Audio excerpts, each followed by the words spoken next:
Welcome, everyone, to episode 29 of Epsilon Sun, where we will have our summary recap of episode 28 provided to us by our resident barbarian monk Lokar. So, without further ado, take it away. Yes. So we started last session being inside the forge of the sorrows, awakening an ancient dwarf that has been bound to the forge by trying to steal his nice hammer. Then we all get chained, and we get shown visions of things that might bother us, that might trouble us, that kind of are difficult to deal with, and we're kind of forced to face it and find a way through. And some of us are more receptive to that idea, some others are less receptive. Especially Aurora is not having it. Anything, if you just mention the word oath to her, it's going to be a difficult time. So it took a bit of time for everyone to face it and start making an item that is kind of as a visual towards that will that you're kind of gaining. And after you've done that and made everyone put their item on the forge and used the hammer to activate it, we were able to be freed from whatever this madness was, and also the dwarf was. And he is now, alive again and actually super capable. And he was like, "Thanks for saving me. I've been here like for 1,000 years. I've seen the past of Epsilon where it wasn't even Epsilon but Salone, and I'm here to help because you saved me." And we just gave him a bunch of items. You take this, take this, take this, and he was like, "Okay, I'll try to make something out of it." And then Mag started, because there was like a brazier here, he could do his I forgot the name of the item ritual that makes him able to survive once if he dies. Something ash. Yeah, like Um Phoenix Ring. Yep. yeah. Phoenix. And then we went all to the tavern to meet up with Nissa, who has been chilling with the Flame of the Warrens while we were doing the quests, and we had a little bit of a talk. Aurora was not in the mood, but we were kind of talking about what's the plan ahead, and it became clear that we have to talk with Aurora's father, which made the mood even worse. But luckily there was a night in between, and then we went to her father, and he first started his monologue, showing kind of what was going on in Gerst at the time, all the factions, the different lines, and how everything is into absolute chaos, and how he's not really happy about what's happening. Also, Ramilla is not really happening about what's happening. A Really correction on that one. Ramilla is unhappy about the fact that Oh yeah, Alessandro is fair. Yes. not wanting to still reveal that there is such an Yeah. organization. She obviously went along with the idea in the first place, but she's not happy how that's not like things are not happening as they should, in her opinion, right now. And he was talking about us, how we could help freeing Gerst, and then I was like, "Well, wait, we have found this magical gem. We don't have time for this shit." We, in a nicer way. And then, I think he also touched it, and he also were able to see some of the vision, at least. We don't know what exactly he saw, but he definitely saw something. And thus he was like, "Okay, I get it. This is important." and but please still try to save your mom first. And we agreed to that. I mean, we kind of had planned that already, and we now have a map of what's going on out there, which is good, and to see how we get to the Templar district. And the only thing that was necessary, that was left, was getting through Undergurst. And so we kind of had in the back of our mind still some other things that we might want to deal with here in the Sorrows, but some differing opinions here and there on that objective. But first we went to the mayor because that's where we will talk to Gangle, which is kind of two birds with one stone, because he also might be interesting to talk to when it comes to the mystery, the theft that we have been looking at. And yeah, he tells us that he has commissioned those items in order to be able to more safely travel Undergurst with us.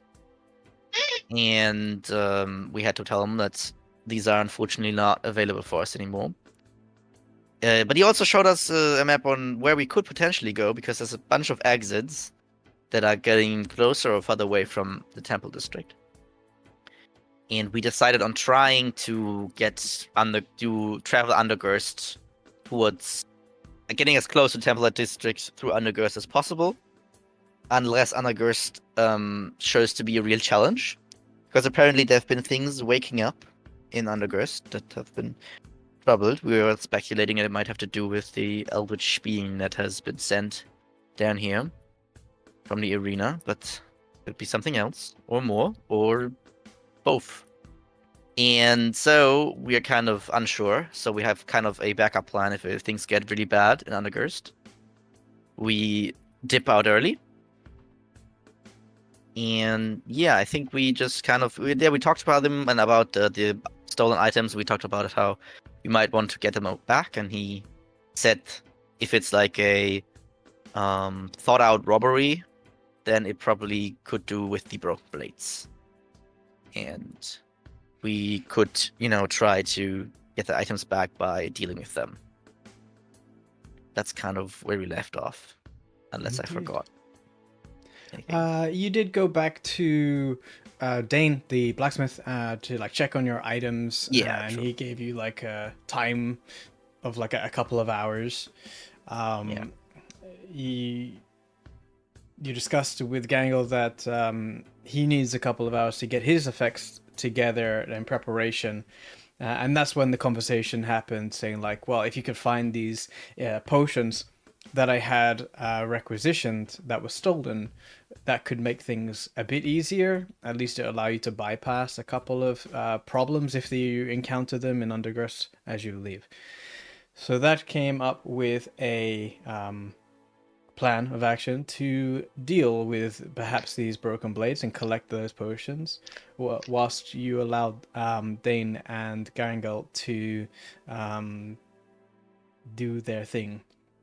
Now, there was nothing defined in terms of when you deal with these blades. You're not under any time other than, you pick up your stuff and you can leave when you want to leave. The only time situation that perhaps is in question is Aurora's mother and brother that are being kept hidden within the King's Gardens, within the Templar district. But therein lies your ticking clock, if you wish to consider that to be the ticking clock. So, yes, thank you so much for your contribution there, Pepper. And you are awarded your much sought after inspiration. Heroic inspiration. Hey. So, saying it'll become true. Already. I mean, if there was one rule that would easily slot over. No. DM's inspiration. I can take it away if you don't want it, but Oh, I already clicked it, so. you can say you have heroic inspiration. It doesn't exist in this campaign.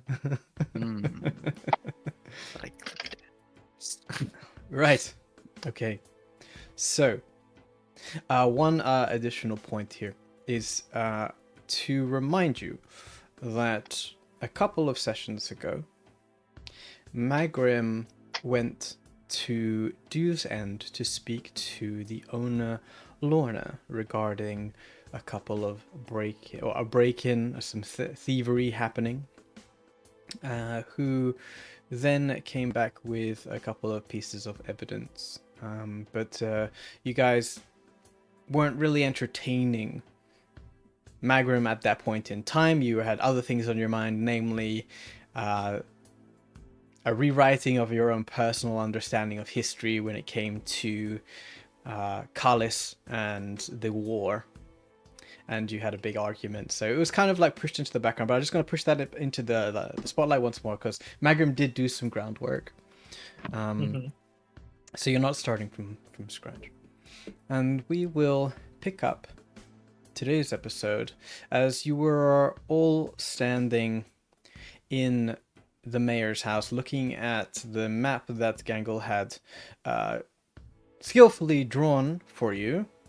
And you stood around discussing what your potential options are. Mayor Shandell adjusts himself uncomfortably on his blood-stained couch with his bandaged legs. Gangle offers as many answers as he can as you point at things and go over what could potentially be your exit strategy. Together, you conclude that you have a bit of time. But how do you spend this time? You collectively discuss, but hasn't been collectively decided as to whether you go after a named gang by Mayor Shandell's right-hand man. No questions have been asked. So, you all are very much in a circle, facing inwards, looking at each other as one of you holds this map.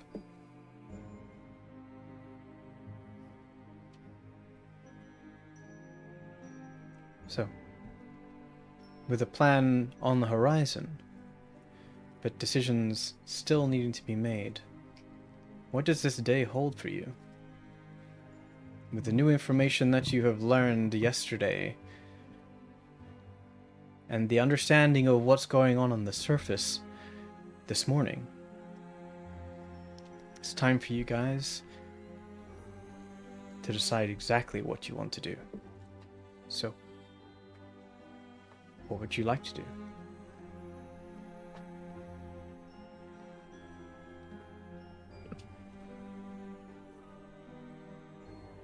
No issue killing a bunch of gang members, being a ruckus, especially if we benefit from it.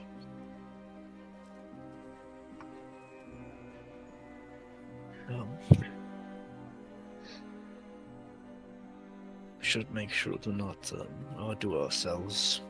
If we're planning to head out today, then we might want to hold on to our energy.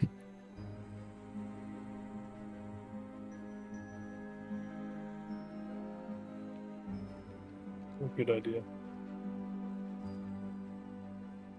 So we can take an hour no one- break.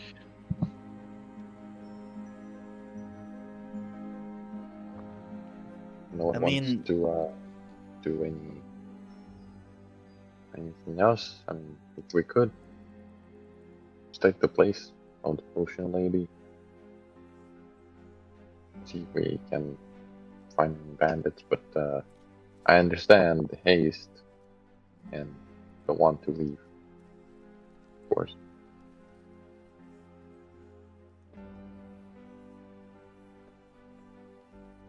I mean, I'm just saying we should be clever about hiding random people in this place. I don't disagree with, getting some useful items for our road. They could be worth the trouble.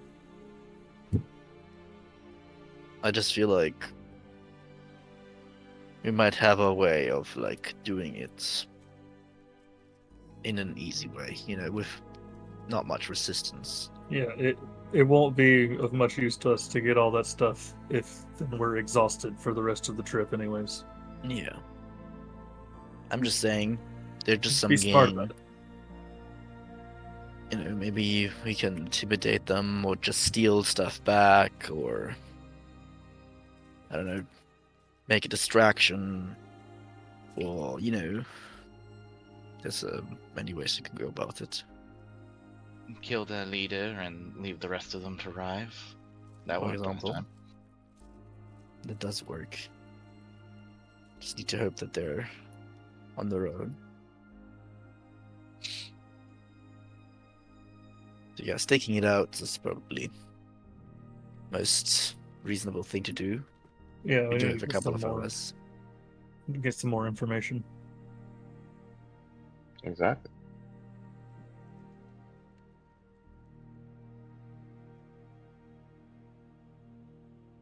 All right.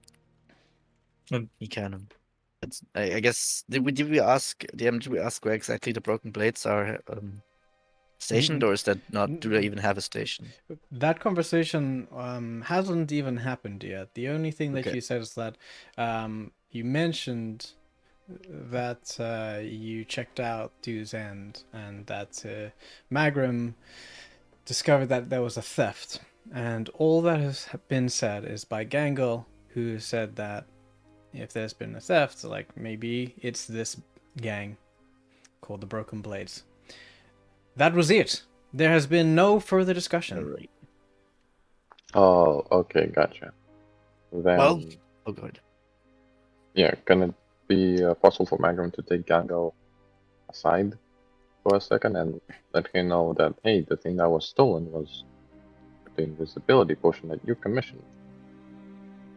I imagine that other than you and the lady that has worked on it,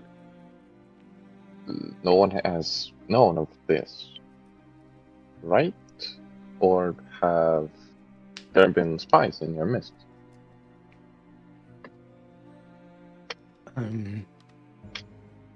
Sorry, you asked conflicting questions there. What is it you want to know? Have you told anyone else about your order of an invisibility potion Oh, besides the lady? no.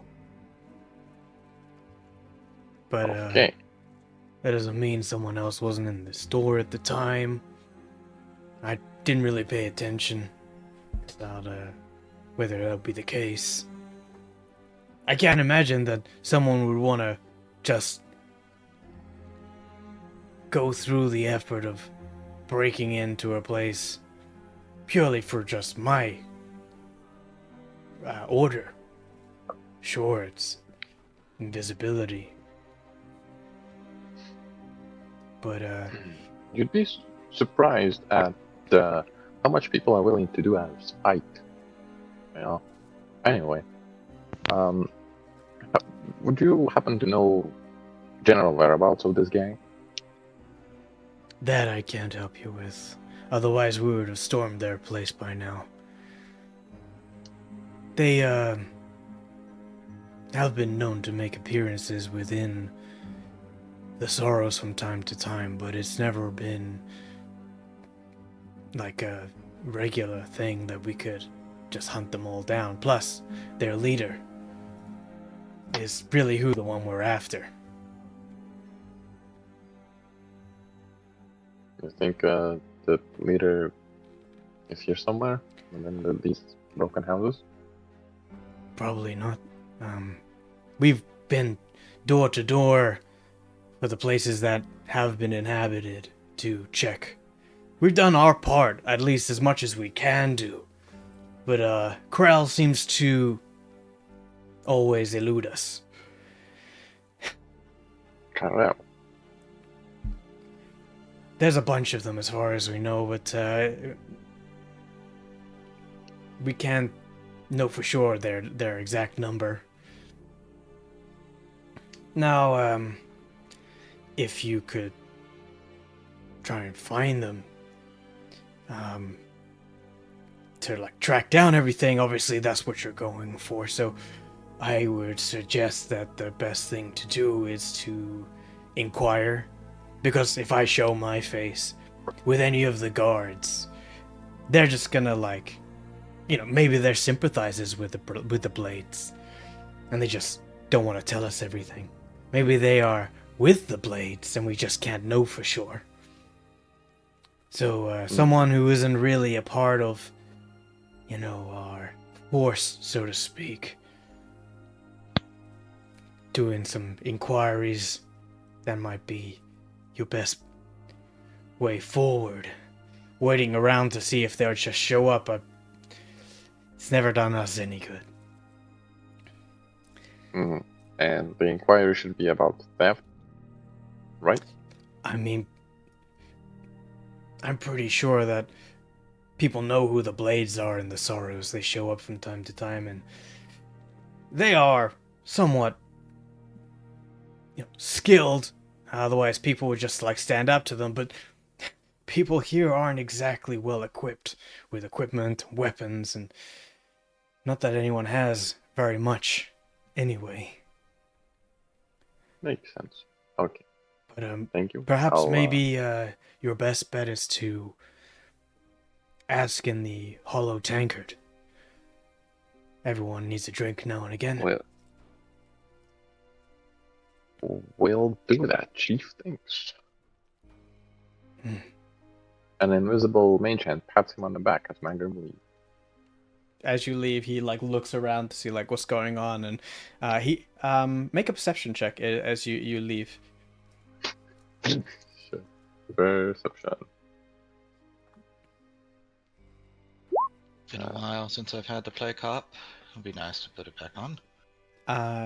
You see that, as you pat him on the back, and he turns to look where the actual patting is happening, because it's not you, obviously.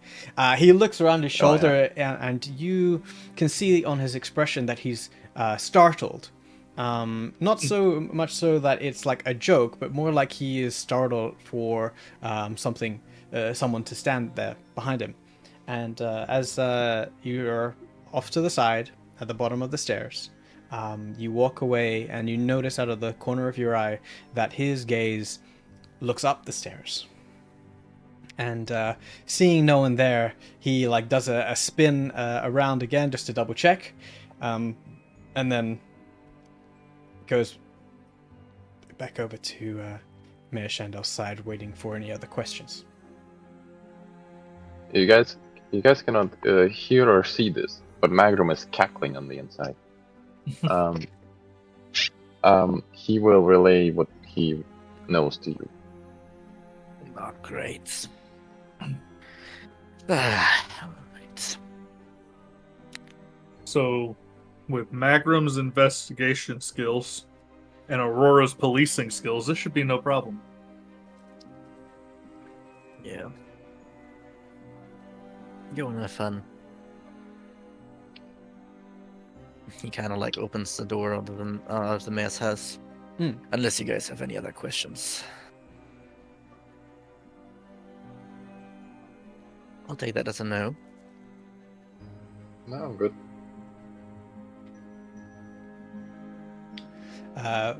Gangle whispers something into Mayor Shandel's ear, who nods, and then he walks up to you guys and says, "Well, I'll go collect my things if it's all the same to you. The journey through Undergirst is not exactly straightforward, and I want to make sure I have everything I can to make things simpler. So," and he gestures to the door. "Shall we?" This will take us a few hours, and we have an order with the smith, so pack everything. He nods. "I will be waiting for you at the exit of the Sorrows, like I said. I'm not leaving without you, so if it takes a couple of extra minutes, don't worry. I'm in no rush to leave."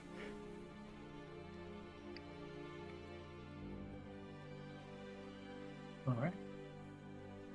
And you collectively exit Maya Shandell's home, and you are returned to the Sorrows local. And you are currently here.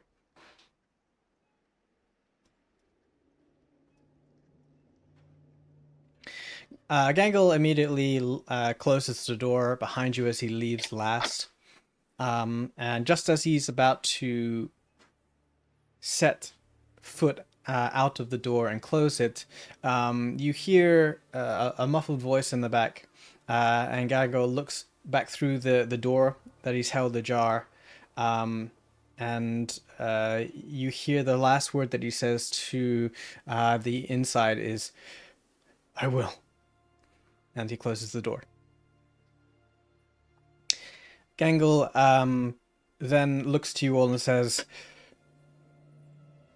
"Well, I will take my leave."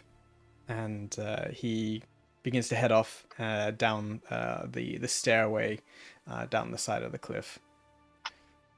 And leaves you all outside Mayor Shandell's home.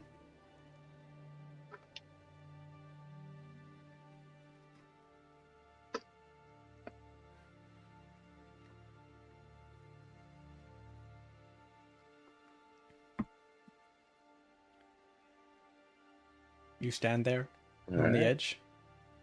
Yes, we stand there awkwardly for as Awkwardly. long as possible. What do we do? He's just Look at standing the there. view. It's a great view. Menacingly. It's of a slum, a beautiful, beautiful slum. Mm-hmm. Look. Anyway, you guys want to go to the old lady's place? We should go to the Hollow Tankard and ask Maul what he knows, if Oh anything. yeah, that place. Yeah, we could ask the tiefling that was there. He Oh. would have. Do you guys have like a plan on approach, or will you just go there and ask for the broken blades? I was I going think to we're ask how to asking- join, so that they No. lead me there, and then I can kill them. That's an option, I guess. Or just- we could tell them. I just thought we the were same asking thing. for information because, Maul is a bartender. He probably sees and hears a lot. Yeah, I just think being on the same page is the important part here. I don't really mind if we do either option. Yes, let's talk with them, see if we can join. Maybe under the pretense that we want to join them Yeah. on the surface and All right. to help retake Gerst or something. Sounds good enough. If Yeah. we can motivate a bunch of thieving gang members to go do something productive, I will be thoroughly surprised. I think thieving can be productive.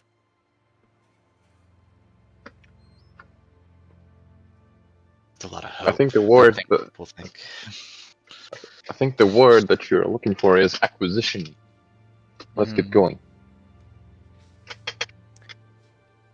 As you just 1 second, as you begin to head down to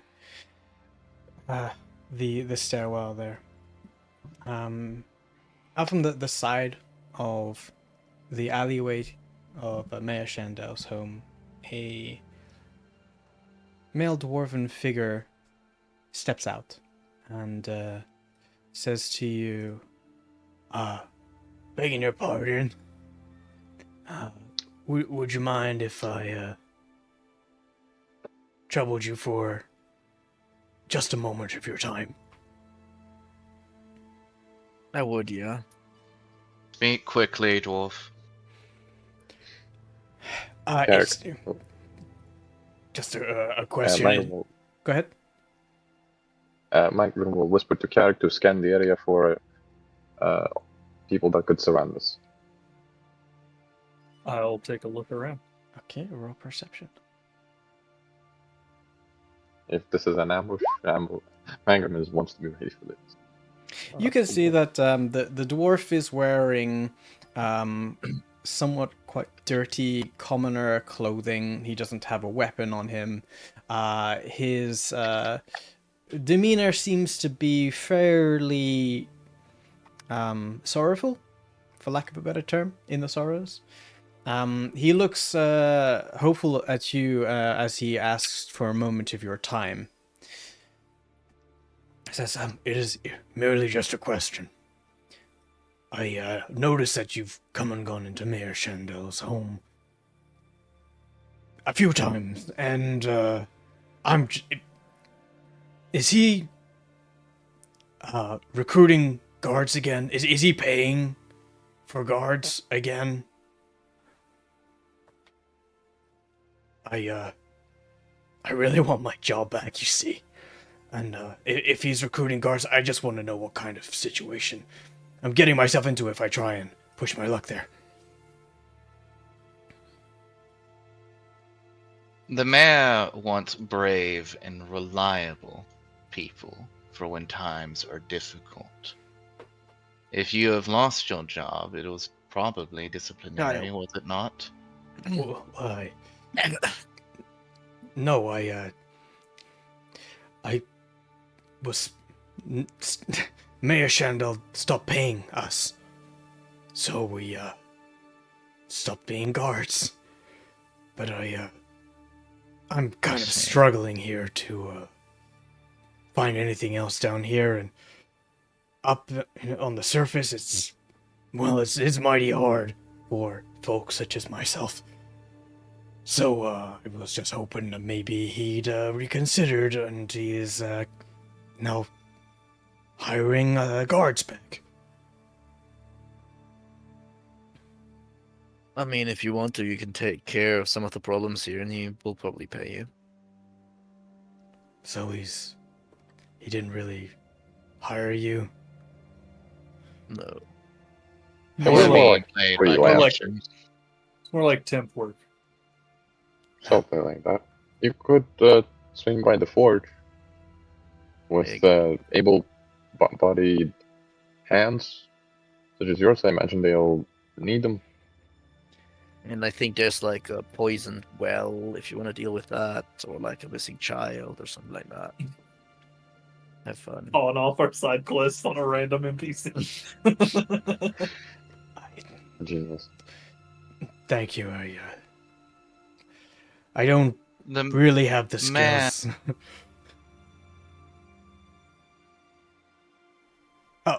And forgive I me. can see bravery in you, but understand that what the man needs right now are people willing to sacrifice for the betterment of this place.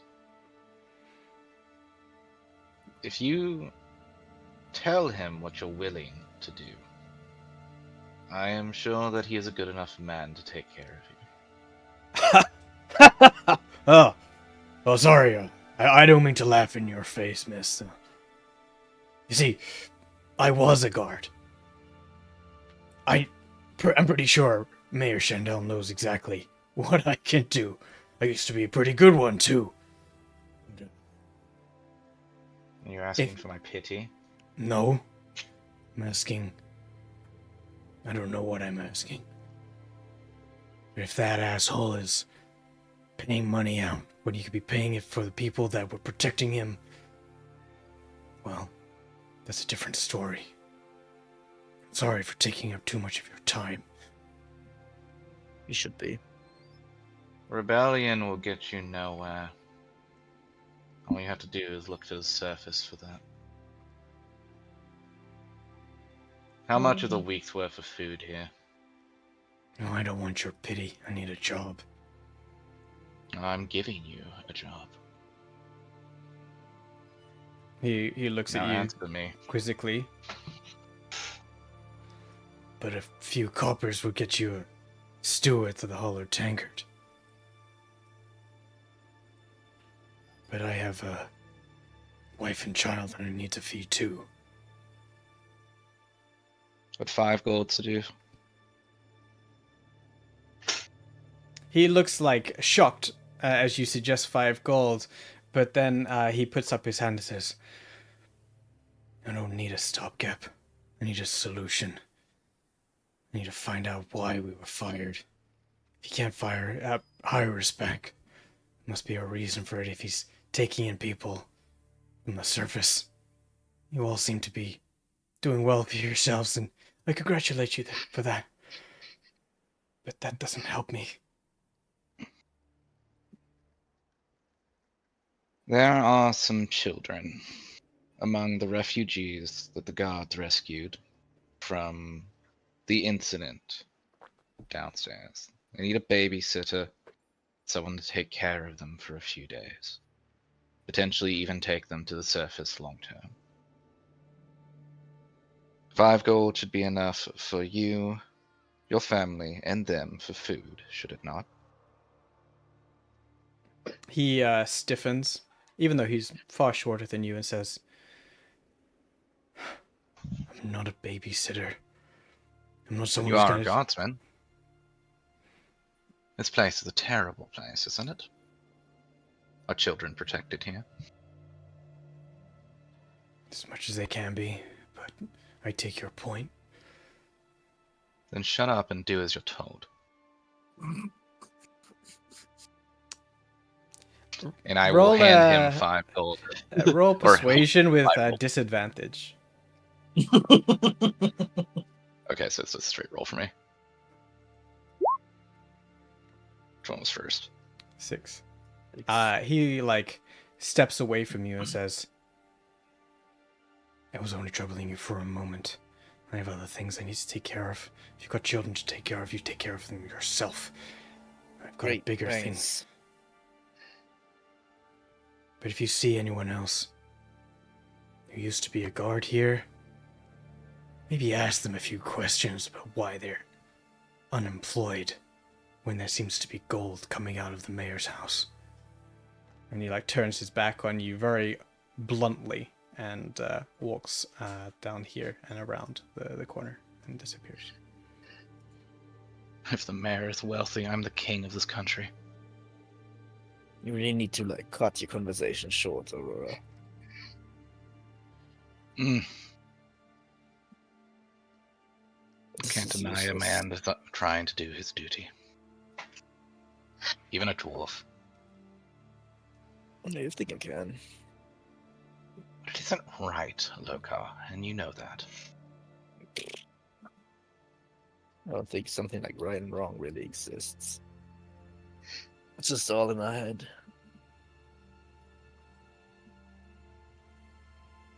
Anyways, let's get some drinks, I guess. Okay. Ignoring the plight of ex-guardsmen, you make your way downtown, literally, to the Hollow Tankard. Takes a few minutes, but unless anyone wishes to say or do anything, you will arrive.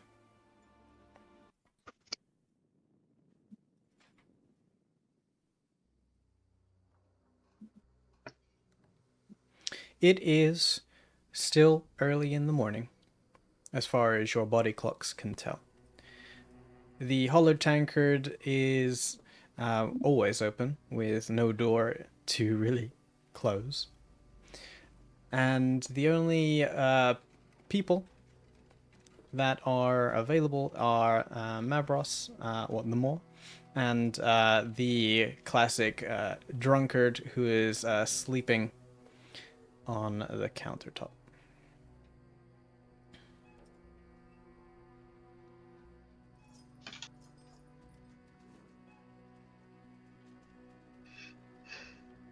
Magram, I feel like you should take lead on asking questions. You think? Yeah, I'll I just. feel like I feel like you and the mall really hit it off. No? I think it's kind of racist just because he's turtle. Just because they're turtles doesn't mean they're like. You're better at knowing what questions to ask, and no offense to Lokar and Aurora, but they come off a little strong. I know that. Yeah, I That's don't have wanted. time for being But you know, Karik, you could be like, just standing next to them and be smiling or something, and occasionally just nod. Karak, you're big enough that if you just did a big toothy smile, you'd be intimidating. I don't know. Alright, let's well move over and order you guys some drinks. That should make his mood better. So that he has at least some silver on hand. Come on. Magrum will walk over to Mr. Mavros and ask for some drinks for the crew. As you come closer, he says, "Ah, my old customers. Good to see you again. Are you Great to interested see you as well. in some of the stew?" Oh, the stew, not as of yet. Do you happen to have any drinks? Always Beverages? drinks at the Hollow Tankard. Always. There's always more drinks. And Great.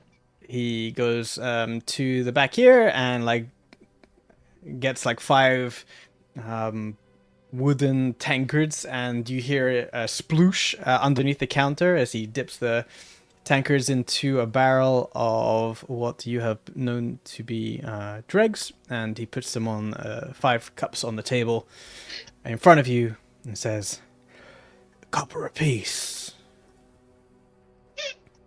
Mm-hmm. Okay. That's fair for drinks such as this. Magrum will place a silver onto the countertop.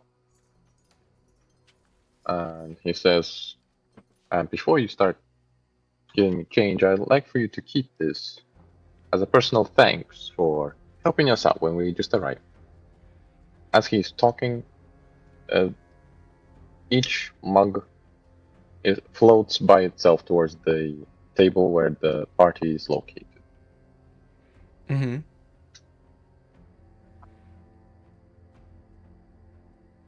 The mugs float one by one. Mm-hmm.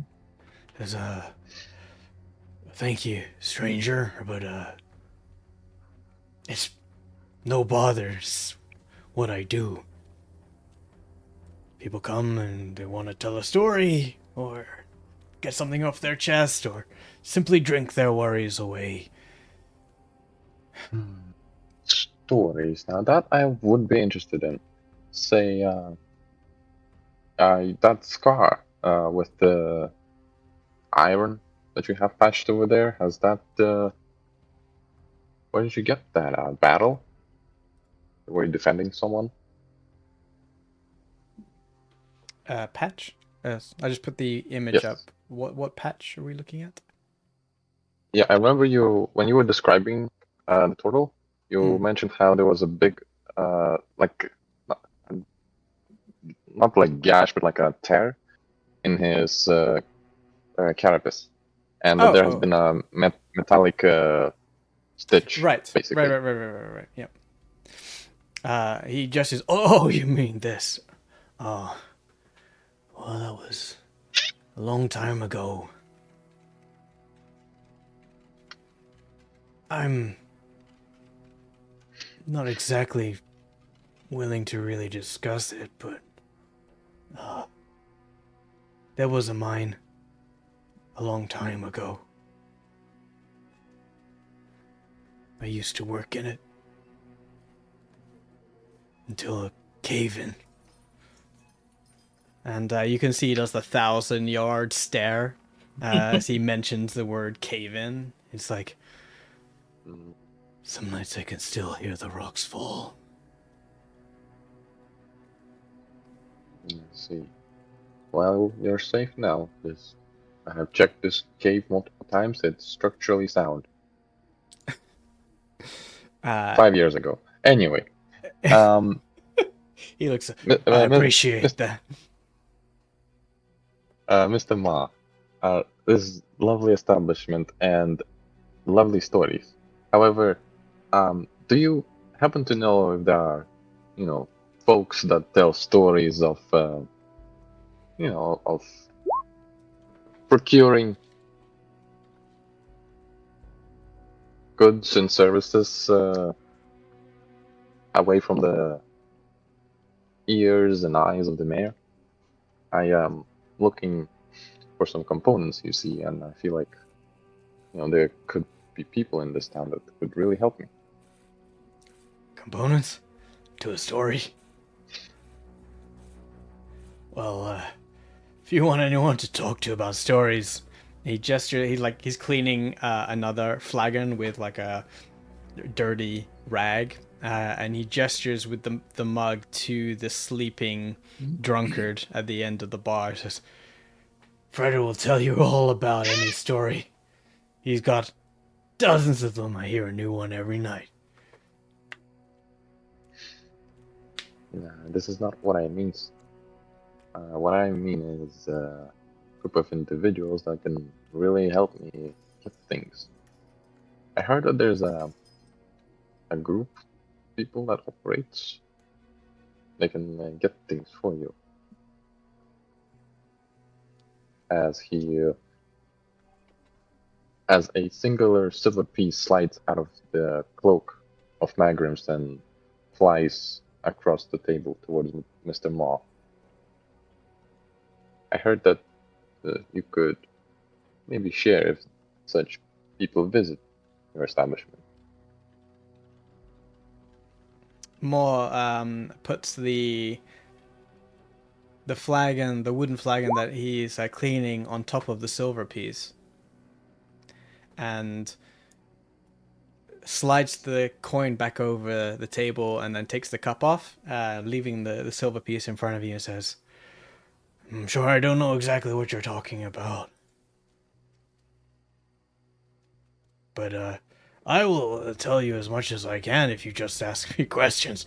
I'm not someone who really wants to get involved with shady dealings." These shady people, they come here often? This is the Hollow Tankard, son. There are shady people every night.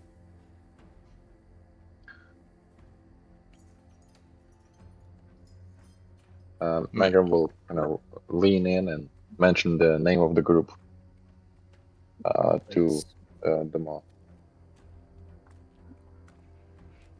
To see if he knows if any of those people come in. He looks at you with like a quizzical look as you're being secretive in an empty bar, and he looks over your shoulder at your fellow colleagues, party members that are looking, I guess, towards Maul. I wave.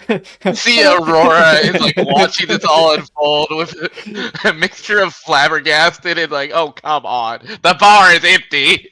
I think Lokar's mostly just looking at his drink. Hasn't started it, but he's intensely looking Come at it. on, guys. Like, whatever. Occasionally we would have some of the blades come in. They stay for a few drinks. Sometimes you can hear them laughing, talking about this and that. I do tend to pay too much attention, sorry. Regarding what they are talking about, I've got more than enough work here behind the bar, especially with Fredo here drinking me out of my barrels. But if you want to meet some of them, all you have to do is Yes. hang around, I suppose. Can't guarantee they'll be tonight or tomorrow, but eventually one or two will drop by. Okay, and they look how? Not like we have anything better to do. We're waiting on the smith either way.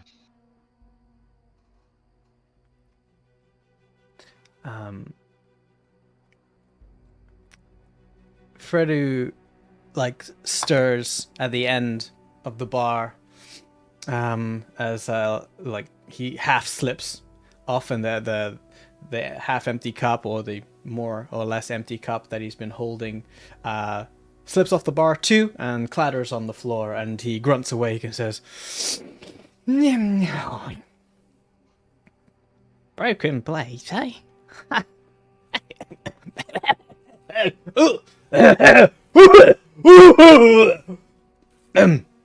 Excuse me. Poking at the blades, eh? Oh, dangerous bunch, them blades. Yeah, but what do you want from them then? Old Fredo could maybe find out for you. If you tell me what you're after.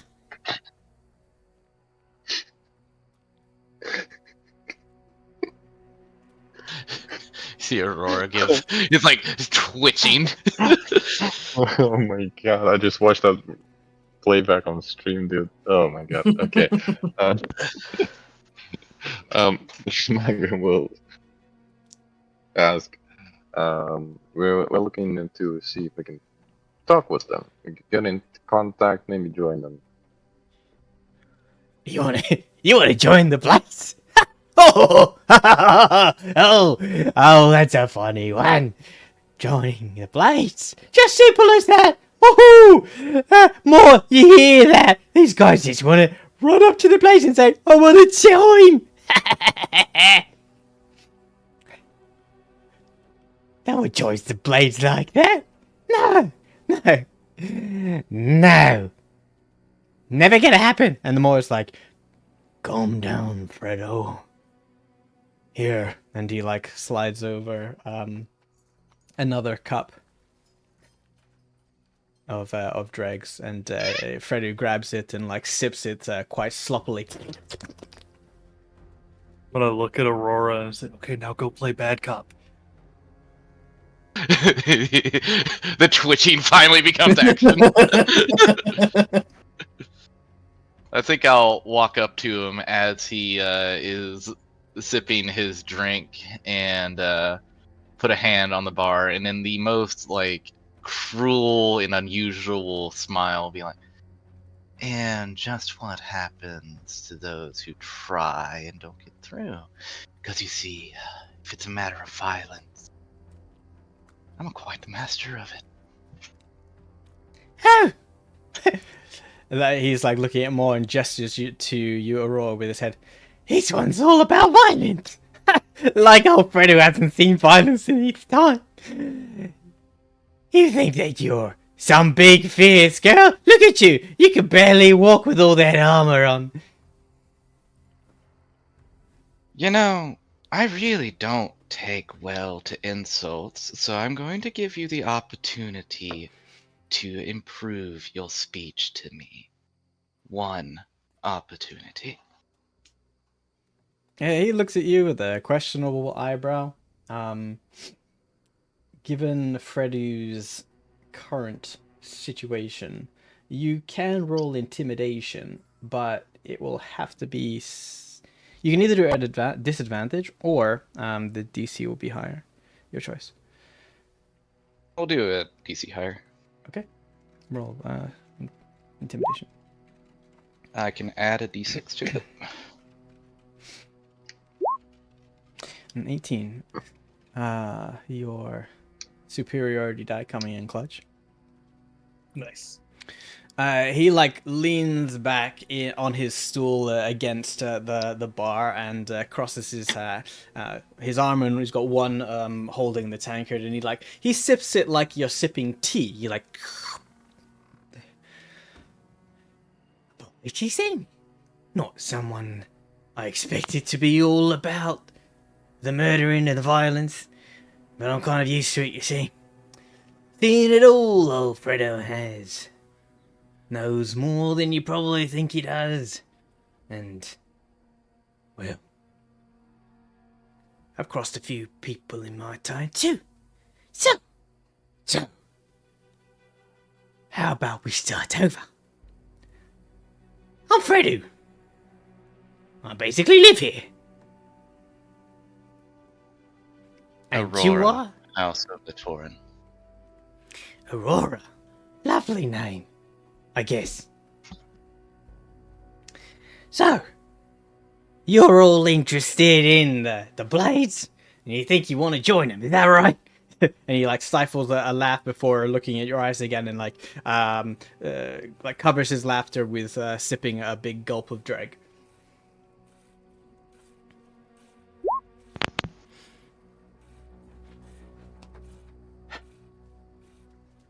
I might be able to tell you a few things about them.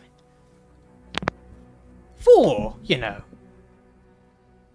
a couple of these, and he lifts up the flagon that he's holding. I think I could loosen my tongue for, let's say, 6 points of this swill.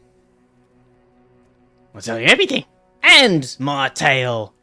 That's how I got here, if you're so interested.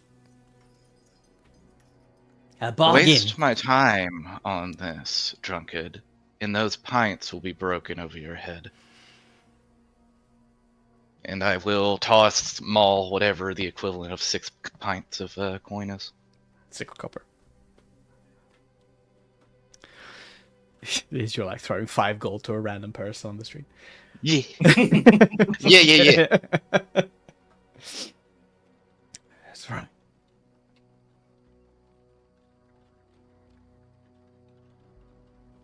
See, what I heard, that the blades, they've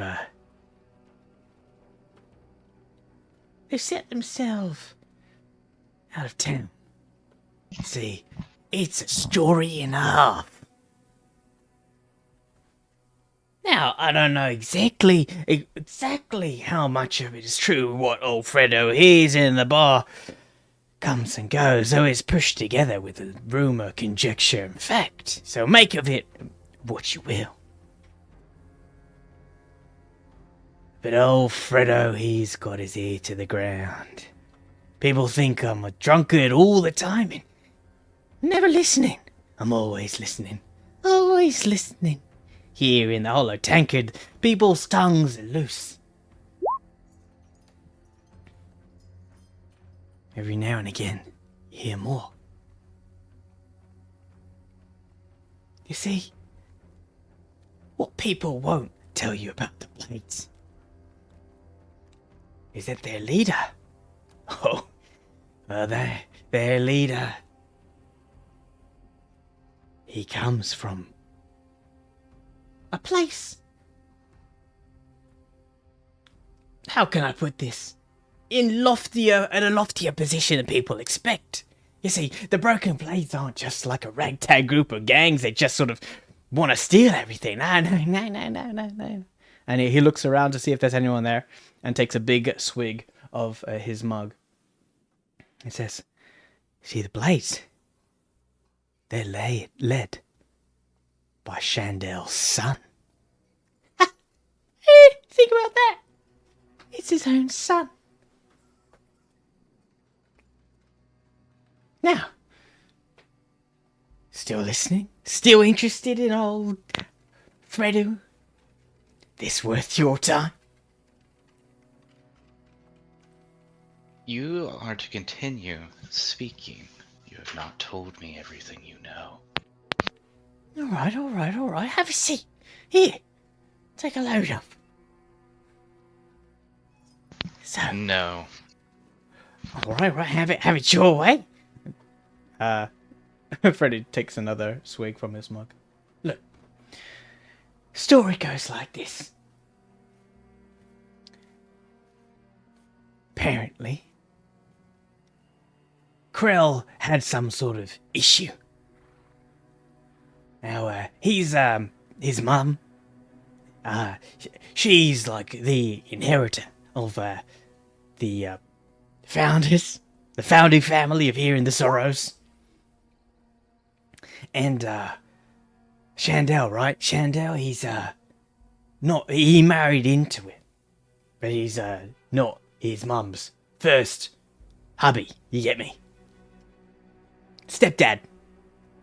Krell's stepdad, that's Shandel.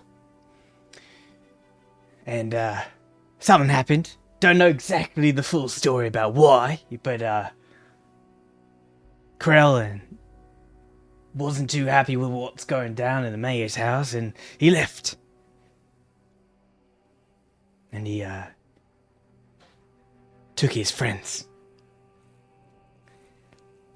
Bunch of ragtag crew that grew up here in the Sorrows just like me.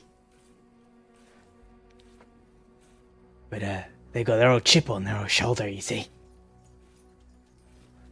I don't know exactly what's gonna happen or what their motives are, but from the old rumors that you hear in the tankard here, they're planning something. Occasionally you see them here. Sometimes they're scuffed up. But, there's about, as far as I've counted so far, now don't get me wrong, this could be right, it could be wrong, about 8 or 9 of them. Each one a little bit different. Each one come from different origins, just like the rest of the folk here in the Sorrows. They all follow Krell. They all left together, you see. But they didn't go far. Believe it, I mean, if they didn't go far to always be coming back into the tankard every now and again. Now, Alfredo don't know exactly where it is. But every so often I hear them talking about metal. I think. Or a smith, or some sort of refinery, some sort of thing. Freddy takes a second or mug, and puts the empty first one down. Says, "Oh, if you're interested in more stories, I've got plenty of them to tell. Pay for them?" See Aurora just trying to take a big breath. I'm not gonna punch him. I'm not gonna punch him. I'm not gonna punch him. Uh-huh. What do you know about why the guards are upset with the mayor? Oh, that one's easy. You fired them all. They come in here. Why didn't he pay them? Oh, that I can't tell you. I don't know what's going on in his mind. But there are quite a few of disgruntled people used to work for him.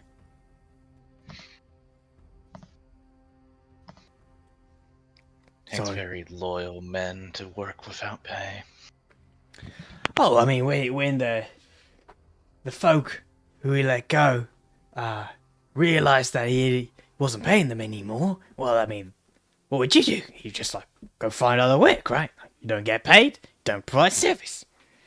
But the thing is, here in the Sorrows, there ain't much going on. You could try and fend for yourselves, but ultimately it's pretty hard to, establish yourself into any new business, what with just junk and filth around here. People don't want to really venture to the surface and brave stealing. It's only now and again do the rats come down here.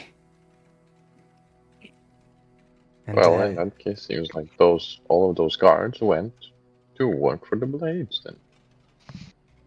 Or just died. I mean, I wouldn't say that. I mean, it's pretty obvious if you were a part of the Blades. Wear their emblem and whatnot. But you see the guards, the ex-guards who around here, they come in every so often into these nights and they're looking pretty downtrodden. And you thought, I'm a sorry state. I should see their look in their faces. Complete mess they are.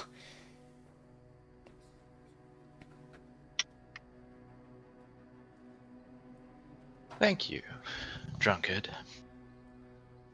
Your cooperation has been insightful. Well, old Freddy's got many a story.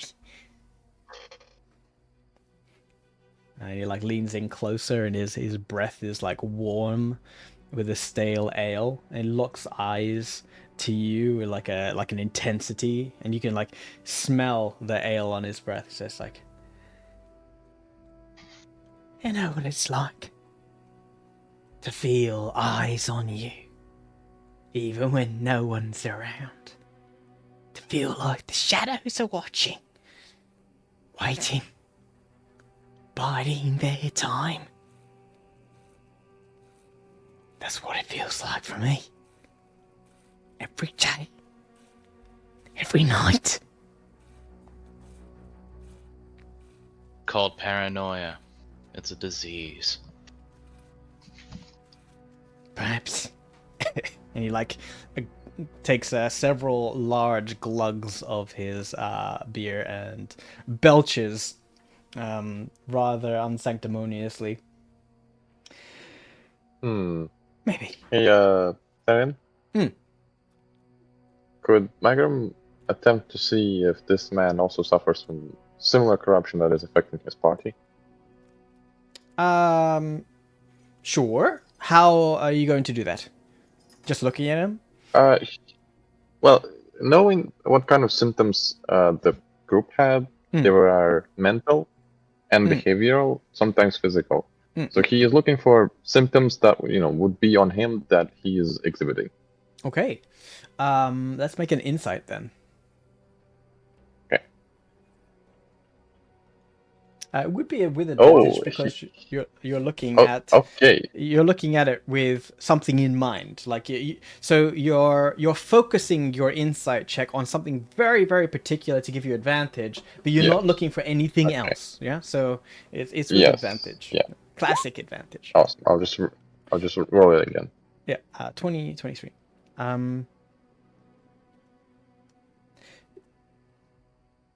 You are correct in thinking that your party who are suffering from corruption exhibit mental conditions that could change.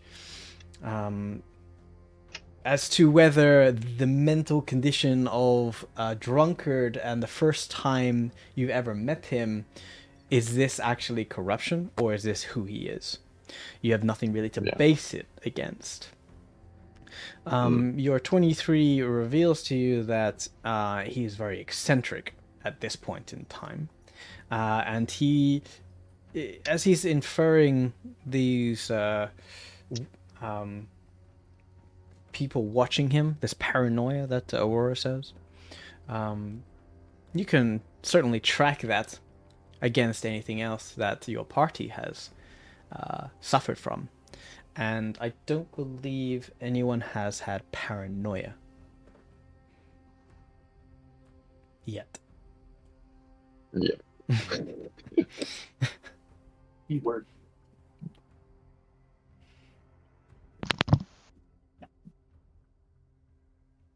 Okay. All right, that's all. Thank you. Okay, no worries. Okay, Aurora, you step away. I mean, yeah, he tried to burp in my face. Well, he didn't burp. Very Yeah, I suppose he is quite drunk. Well, he's already like exhibiting signs of being kind of intoxicated. So, And he just woke up. and he just woke up. So breakfast beer. Yeah. I think Nista had something similar to paranoia after the mine. I can check my list 1 second. Give me 1 second. I remember her being like really scared. Plus, she was just like impulsive. No, She had like jittery maybe. Yeah, she had the. Oh no, there was a jittery. Yeah, so she was just easy to startle. Yeah, okay. But it wasn't anything to do with paranoia. Okay. Like having too much coffee. Okay. Okay. Thank you.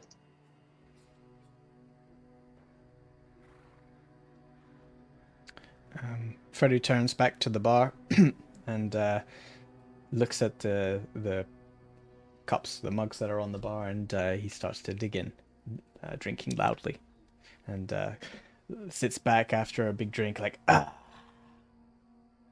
your dregs hits the spot more. Some days better than most. Moore rolls his eyes at him, continues cleaning the cup.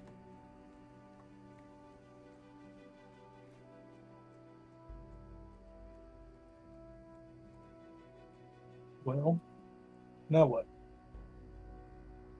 It doesn't really change anything, does it? I wasn't quite listening. It was too annoying. So, what did you say? I mean, I feel like Shandel's son leads the Blades, and the Blades are plotting something, probably killing their dad. Okay. should we go back and catch the mayor and ask him about this? Did you have any idea of where the place is? No. If we approach Shandel, he may be honest with us. He's been honest so far. Is he even aware? I wonder. Surely, if this drunk guy knows. It would had to be kept from him. I don't particularly like playing politics, though. If they're evil, kill them. It's as simple as that.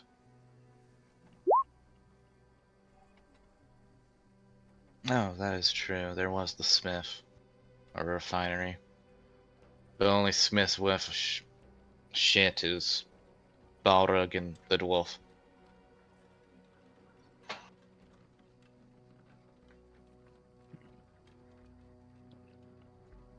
We could just keep it in mind for now. The dwarf has been here forever, right? Like, I mean, true. Maybe he he was watching from the forge. I mean, Matt's house is within sight range of it. Mm-hmm. No, I have no desire to sit on my ass and drink, so we might as well. Me neither. So No. go ask the dwarf at the forge. Maybe he's done with some of our shit. I think the mayor would be more beneficial at first. He has been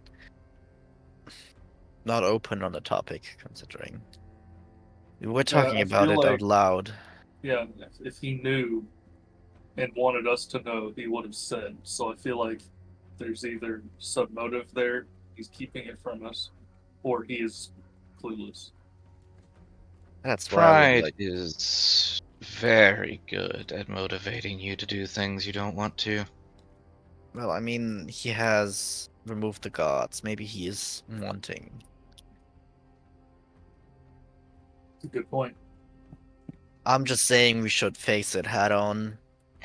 I don't like the whole let's not pretend like we don't know, you know. I think he knows the most about it.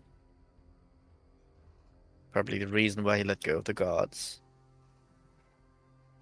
I do like the direct approach. And if he's not willing to tell, then we can go to the wolf. Sure, let's do it Lokar's way. Don't have anything to object. Let's go. Oh man, we just came from there.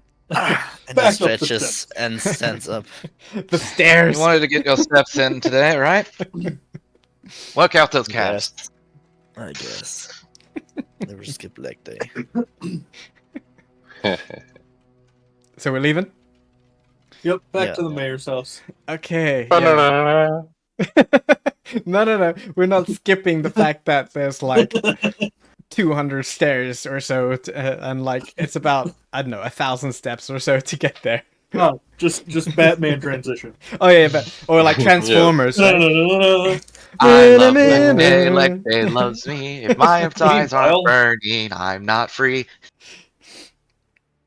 Okay, so once more out of the hollow tankard after drinking your drinks or not therein, you make your way back uptown. Tiresome, but nevertheless, that is your destination. And nothing else happens other than passing by this way, around the back. You can hear some clanging from the smith as you walk by. But sorry, Pepper. Have we ever like I don't know. I know these pings are not necessarily what we know, but like I guess we never known anything about this ping, right? Or did I? You have never investigated that. It's just something that you visually saw, like when you went to the house down here. Okay. Mm-hmm. So you're making your way downtown, or uptown, girl. And back to the mayor's house, and on the door, you hear Chandel groan. Yes, what is it? Well, we want to talk about the Broken Blades. We kind of feel like you have been withholding information on us. So either we say it or you say it. I don't really care. I just want to get to the bottom of it. Your kid runs it. Yeah, you enter the door and just like throw this information in his face, and you can see Mother Chandel's like heavy blinking, like, oh my god, what the hell's going on? Like, I close the door behind me. I try to take a role. You realize be intimidating by solving the Broken Blades, I handed you the head of a Gorgon. Do you want me to hand you the head of your son? I don't know what you're talking about. My son's been dead for years. Not according to our source, who said the Broken Blades are a mixture of individuals who had concerns about who ran this place, why it was run, left your son among them. I don't know what to tell you. Just like, come in here and spout some sort of information about my son. No questions here, just straight out at it. And you have the audacity to just like bring up my history? My son's been... the audacity. We just want to talk with you about it. It doesn't sound like And you I want think to it's talk. You want to just accuse me or something without knowing anything. My son has been dead for years. Bringing it up just like that, it's... Well, I thought we had a rapport going. Excuse me, I am the mayor of this town, and I think I deserve some sort of respect here. I mean, you don't have any gods sir. anymore. However, with our information that we gathered, and with our source, we've been led to believe that your son is alive and is in charge of that organization. Really? And who's your source? I don't know that we're at liberty to release that information. He wanted to stay anonymous. They Insight for what? I don't know if he just trying to cover something right now. If he's getting defensive. He's very defensive. He's immediately defensive because you just barge in and just throw a massive accusation at him. With the intent to hide something, you know. Being defensive because he wants to hide something. Sure, roll insight. Yeah, easy. You know everything. Yeah, exactly. You know his entire life history. Right. You can get I mean, he's immediately defensive, and maybe putting up these defensive nature and like all these accusations that you just like barge into his room, like into his house. After the conversation you had, he's like taken completely aback. I mean, he can't really go further back into the couch since he's laying down with his legs up on the couch. But he's immediately kind of like rosy-cheeked and flustered, and you can only see that he's defensive. You can't tell one way or another if he's hiding anything.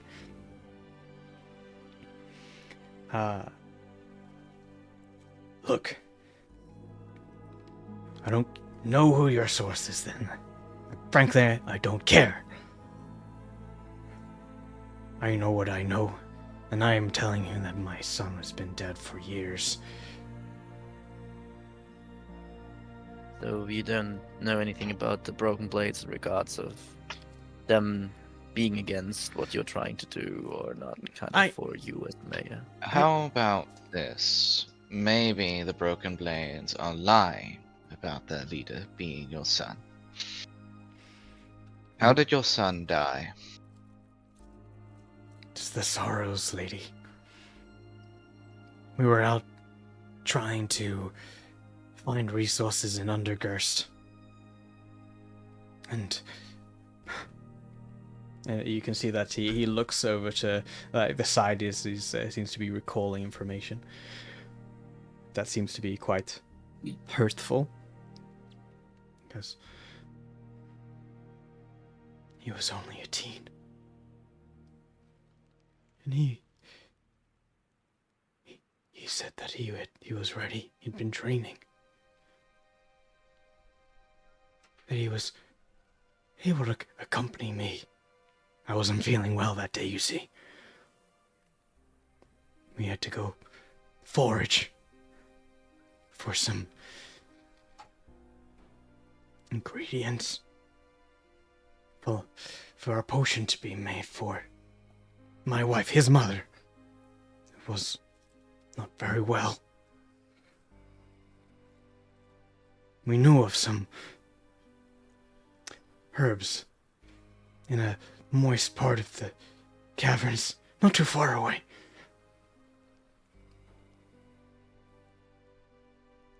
And out of nowhere, this creature with long hooks on his arms just took his leg off, and he was screaming on the ground. He was looking to me like, save me, Daddy. That's enough. You can see like a tear in his eye. It's like, I'm pretty sure if I know my son is dead. You also know that the Broken Blades are trying to work against you and your establishment.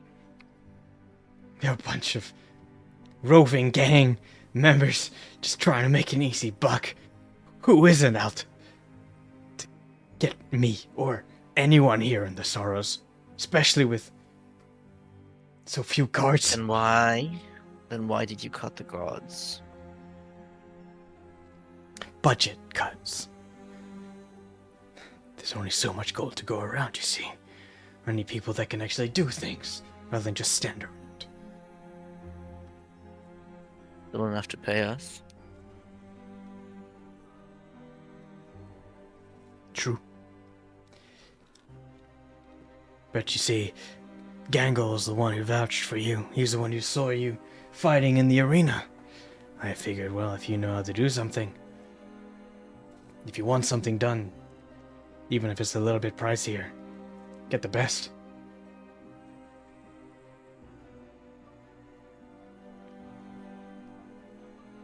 So you're not worried about the Broken Blades in any capacity? He like readjusts himself as he like winces in pain. Don't worry about everything. Worry about the fact that I can't handle everything. I worry about the fact that there's no hope, no future. I worry about... And he trails off and says, I've got a lot on my mind.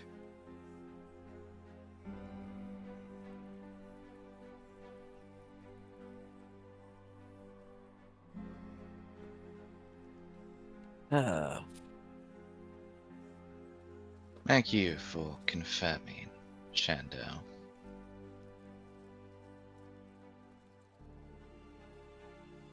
You know, if you know anything, it would be easiest to just let us know.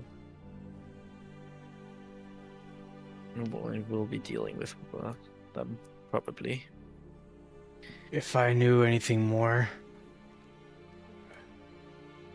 I wouldn't be needing you, would I? Well, depends. You don't have any guards. No, he's got like 4. He laughs us. We get by, but sometimes you have to outsource. Look, if you come across the blades, treat them as the vermin that they are and cut them down where they stand immediately. They've been a thorn in my side for too long.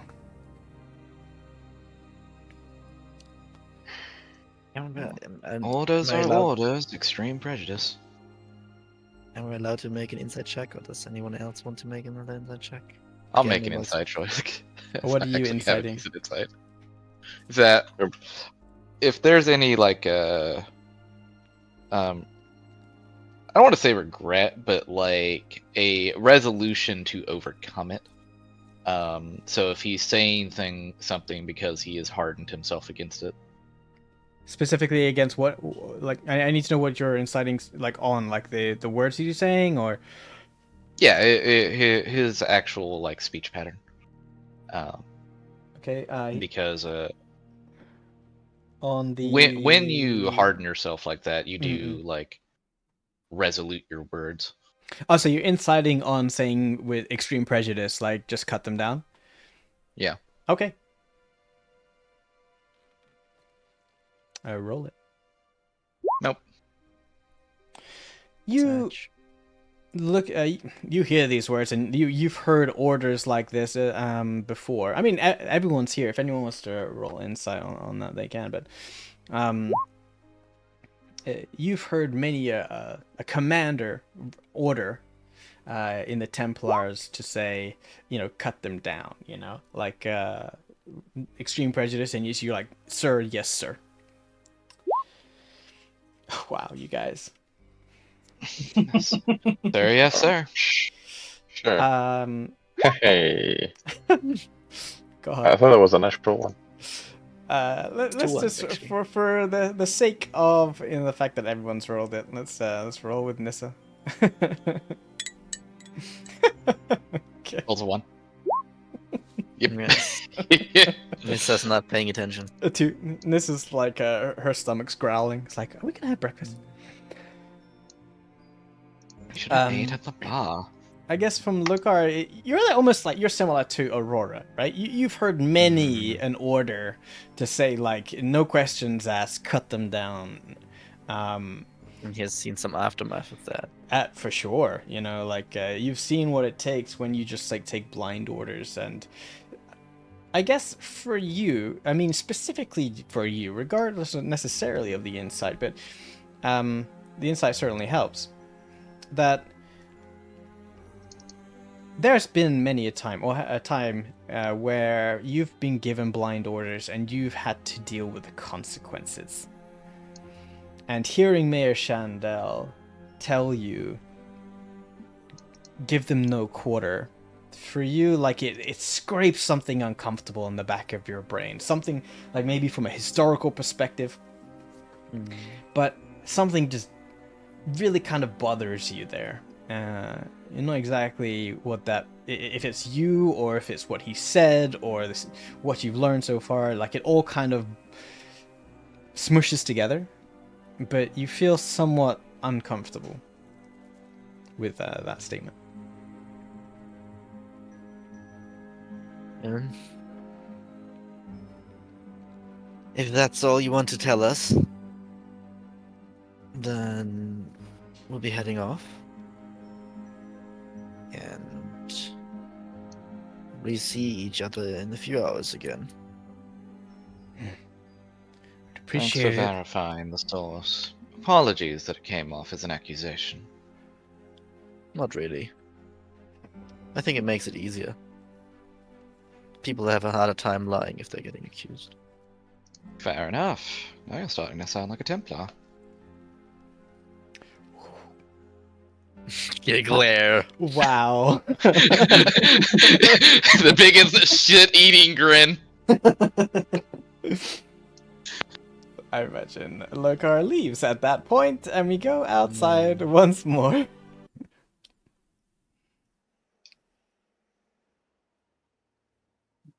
I'm assuming, at least. Yeah, yes. Okay. Okay. One visit to the mayor's house later.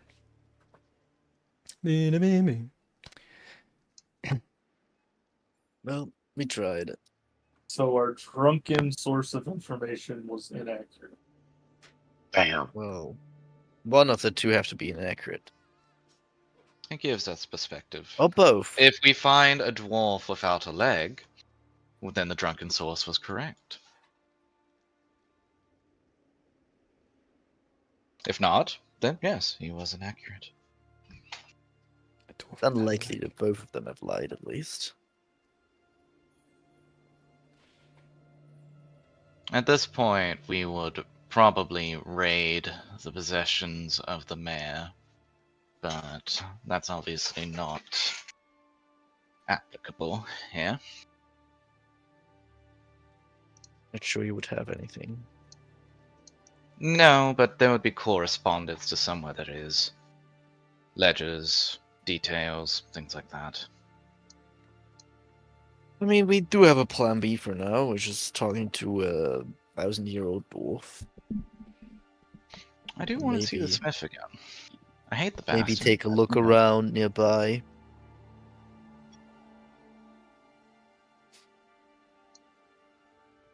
Oh, let's go down those stairs again. Up to. Dum, dum, dum, dum, dum. Just to for flavor, the stairs are rickety, compiled of mostly makeshift planks of wood here and there. It is by no means similar pieces of wood that are the same length or width or height from each other. It's even more annoying. Yeah, it is very annoying to walk up because you have to watch every step, and sometimes you trip, you swear, you stumble, it creaks and it shifts occasionally, so it is not a pleasurable experience walking up and down these stairs. Nevertheless, that's what you do, because you have to, because no one can fly, except for Magrim, but once a day. For a minute. For a minute. Screw this Yeah. commute. Okay. We going to the smith? Mm-hmm. Yep. Okay. Okay, smith. Oops, it's not that bad music, I swear. Let's, Oh god, we're Okay. under attack. Oh, guys! Ah! Run! Since when do we run from conflict? I don't know. Today? So I will remind you guys because maybe it wasn't clear the last time that Dane Emberchain, the dwarfen smith, whilst is able to work in the smith, is still somewhat incorporeal, still somewhat ghostly. You can see that there are these sort of wisps of orange smoke that seem to latch onto him that come from the forge. Less chain-like at this point, like the chains that you had on your ankles when you tried to steal from the smith. But nevertheless, he seems to be, free to move around to the forge. And is able to interact with the items within the forge. Bara is working there and sweating, and you can hear Dane shouting orders and telling Bara how incompetent she is as you walk into the smith. But nevertheless, as you come in, I'm going to say he's put on this side. As you come in, Dane raises his eyebrows, his bushy eyebrows at you, and he goes, my friends, saviors, my heroes. I think it's a little early, but I've been working power non-stop. Feel like I've gotten my fervor back. Yes, it's been a long time since I've held this hammer in my hand, and just felt the need to make things once again. And thank you for the opportunity to spread my creative boundaries, some creative dissonance, so if you will. So I thank you for that, and I thank you for my freedom. But it's been so good to craft again. I imagine you're here to check on your order. Ashley. Well, I have a few things that I have made with a touch of my own flair. Something to remind you of where these came from. Something that I've put my now freed soul into, so to speak. Not my actual soul. My soul's here. But if you come over here, let me show you what I've gotten. And he gestures to this table and walks around it. And you can see that there are several items crafted on this table. They are grouped together by a person who has volunteered them. So we can go by person if you wish. Who wishes to go first? Mine'll be easy. I only had one thing. Yeah. Okay, let me just grab Nissa just in case, so she's there. Well, so we're gonna do a total first. Sure. Reverse alphabetical order this time.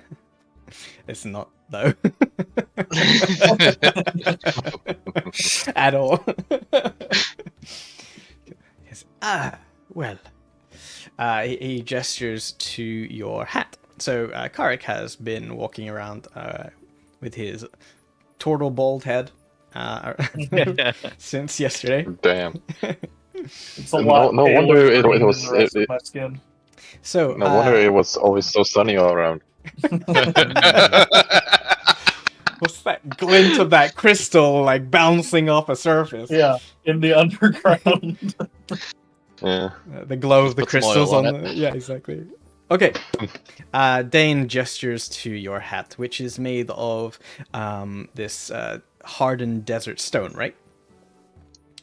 And he looks to you and says, I believe this was yours, right? And I get the feeling like you were attached to where it's come from.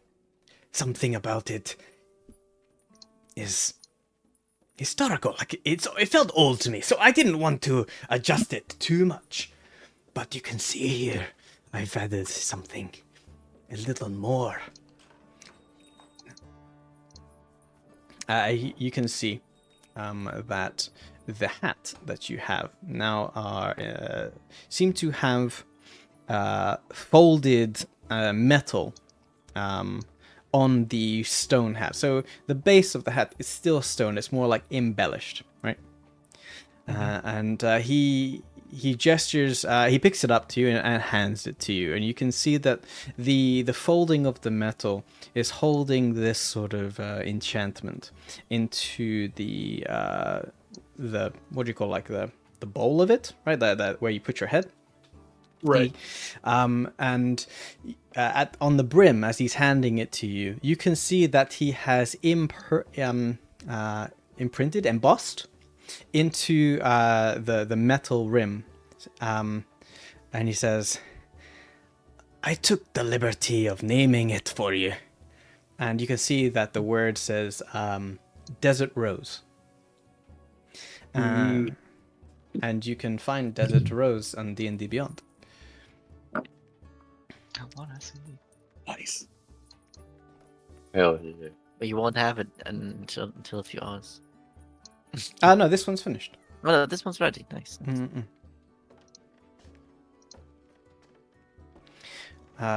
And you can look at it, and it's hopefully you can find it on D&D Beyond. Yeah, I found it. That is pretty nice. Okay. Nice. He goes, I hope you like it. This looks very nice. Thank you. Dwarven enchantments are so different to giant ones. Right. And he looks expectantly to the next person who is willing to grab their stuff. For Nissa, it's just a dagger. Mm-hmm.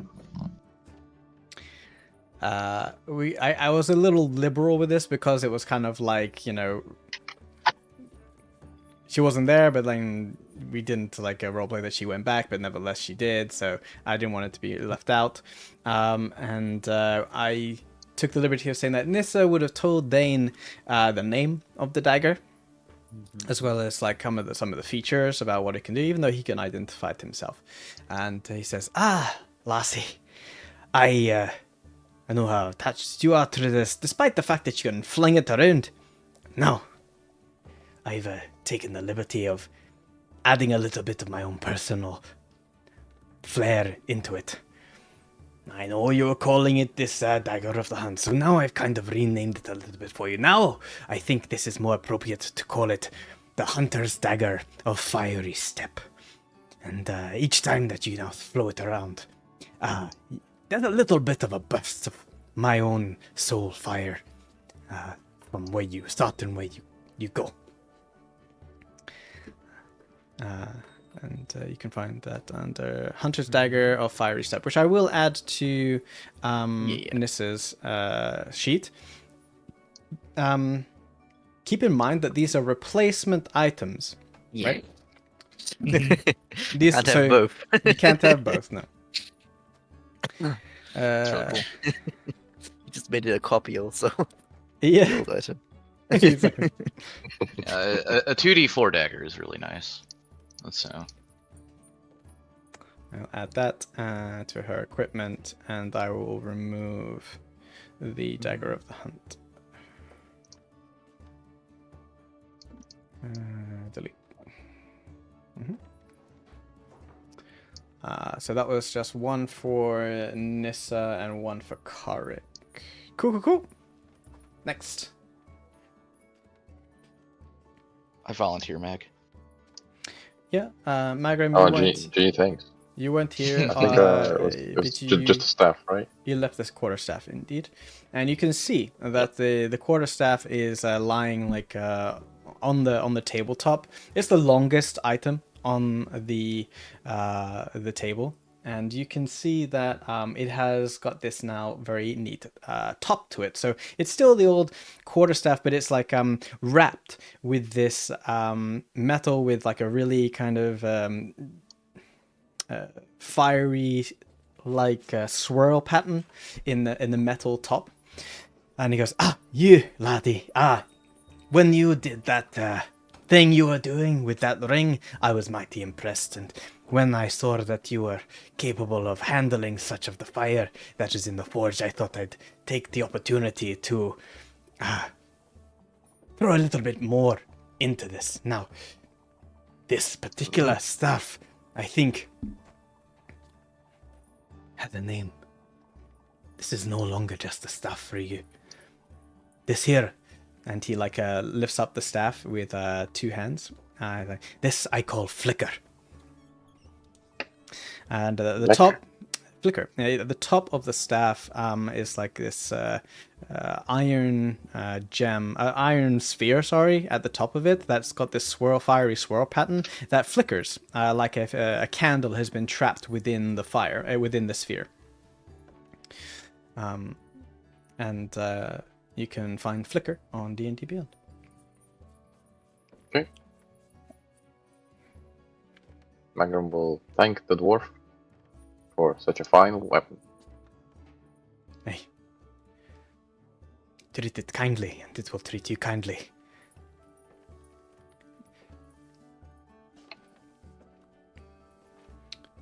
Okay, so that's... this way. Okay, Lokar. When you look at the table, you can see that your arm wraps and bib are folded neatly on the table. As Dane looks to you and realizes that you're eyeing them up, he says, I'm sorry, laddie. These were difficult for me to do anything really with, what with them being purely fabric. Fabric and metal don't really go well together, so unfortunately, you're going to have these back. But right next to the arm wraps and the bib, you can see your battle axe, your beloved battle axe, And it seems to have been pimped up, so to speak. The battle axe head now has these sort of soft glowing fireforge etchings. Runes adorn the central staff, like the head of where the battle axe head connects to the staff. And the edging of the battle axe seems to glow with like softly, with like a fiery glow. And he says, "I've tried to make up with it, make it up to you by doing a little bit extra. I call this one now Searing Wrath." You can find Good name. Searing Wrath on D&D Beyond.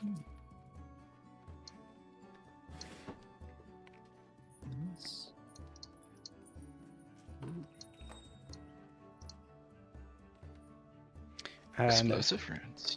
Interesting. Aurora is your last, since you left so many.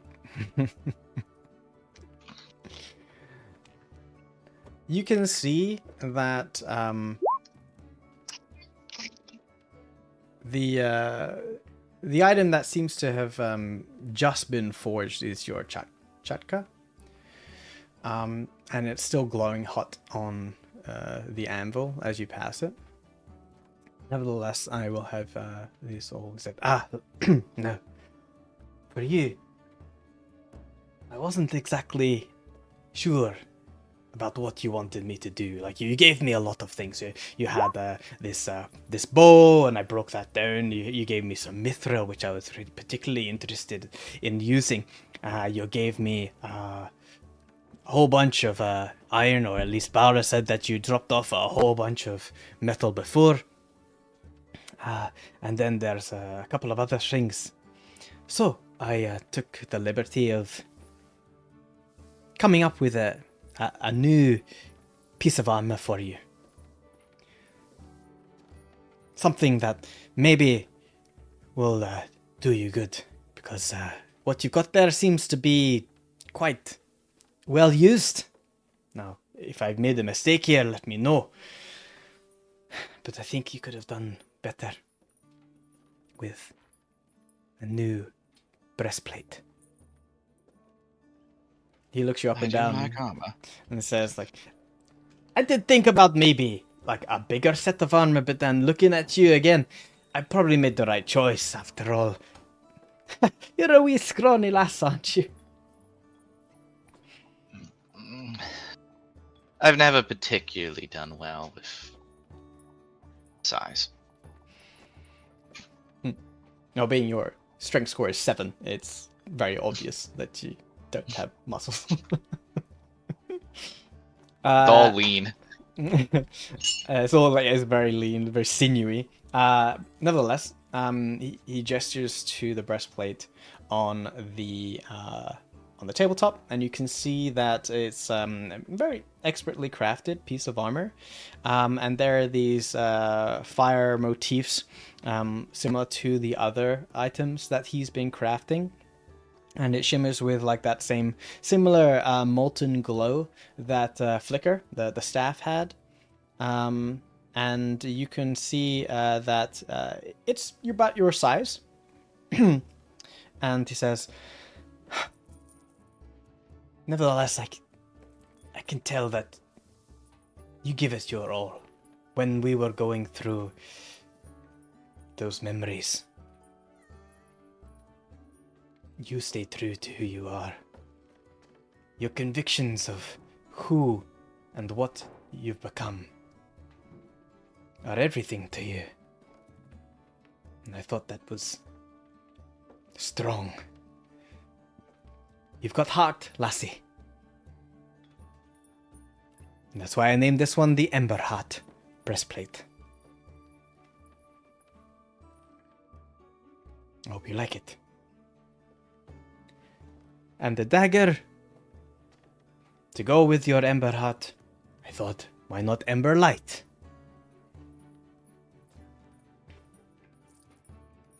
Your star I'm still working on. But I'm gonna add some fire on that if you want to come back to me later. It's simple, it's easy. I only need another hour or so. Well, we wanted to ask you some questions. You may or may not really know anything, but if I can be of any help while I'm here, I'm not uncomfortable in a forge. Oh, appreciate that, but kind of touchy about my tools.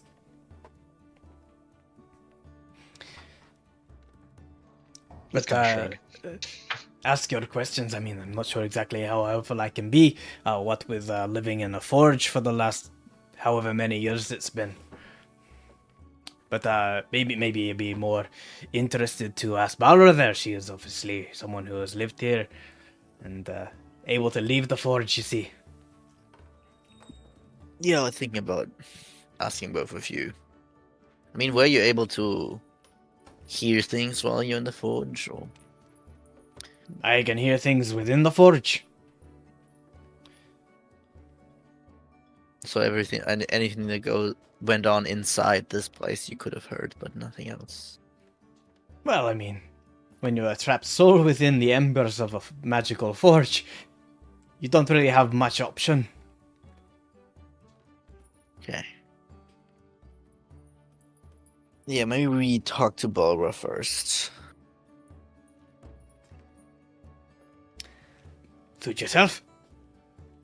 I'll be here if you need anything. And he goes back to working on your star. Aurora. Your chakra. I just feel like Balra has an easier time getting the context. And maybe, we can get better questions towards Dane once we know what might have or might not have happened here, or if anything has happened here.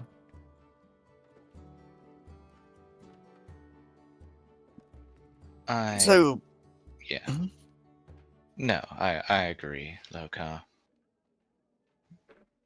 and Let's- I'll nominate Karik to ask the questions, because so far we've gone through a bunch of us and it hasn't been that useful. So maybe you can try Everyone your gets a best. chance with the dice. Mhm. Me and Lokar just kind of push Karik forward. You go Wait. What questions do we need to ask?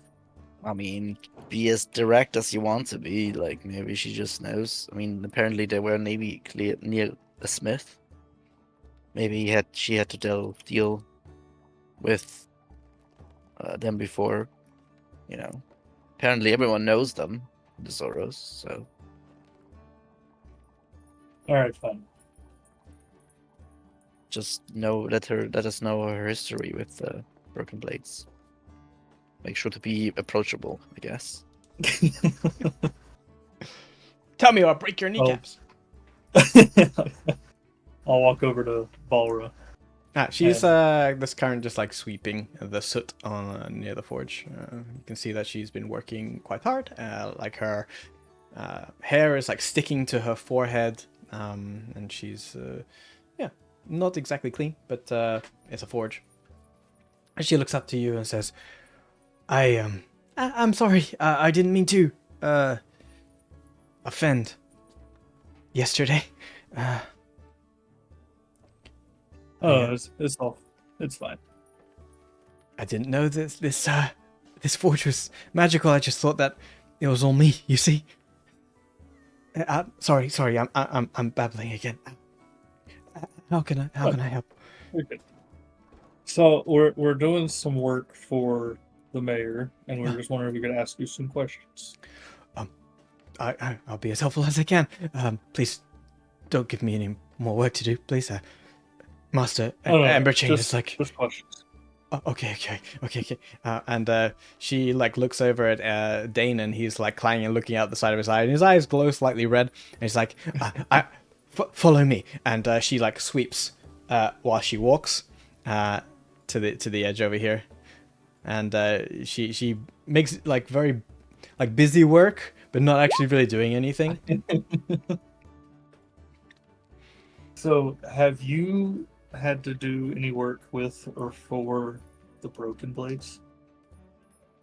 She stops sweeping when you say broken blades, briefly, and after a moment begins sweeping again, looking over her shoulder very quickly, and says, "What do you want with the blades?"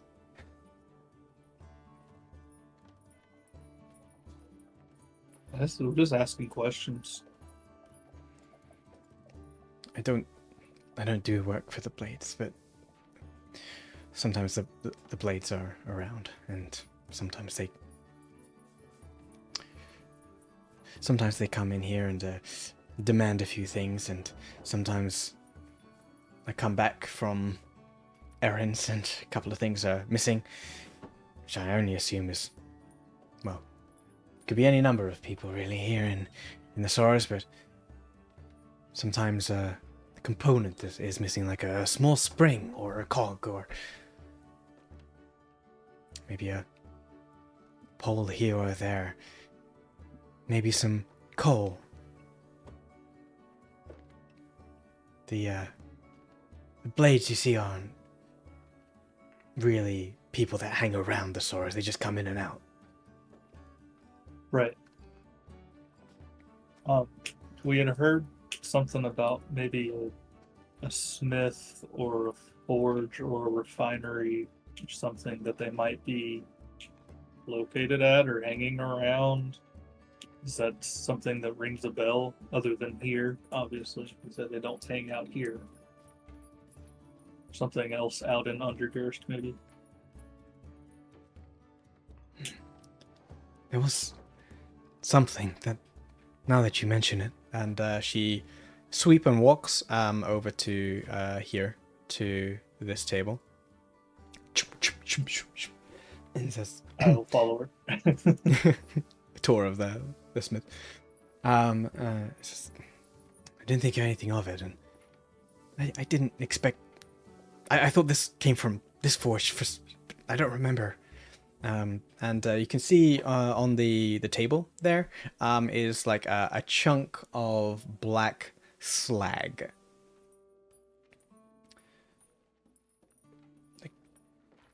I don't tend to use this kind of material, and I certainly wouldn't be that terrible of a smith to leave such a big amount of slag behind. Try and use as much as I can, with as much impurities as possible. This doesn't come from here. Maybe it was left here accidentally. If you don't mind, could we take that? Be my guest. I don't need it. I'll grab it and put it in my little side pouch. As you lift it up, it is slightly heavier than you expect it to be. It's like a dense piece of molten slag. Well, not molten anymore. Slag. And for those of you who don't know what slag is, it's like a byproduct of blacksmithing or smelting. Mm-hmm. If you're looking for the blades, and this belongs to them, maybe follow the slag trail. Sweep, sweep, sweep, sweep.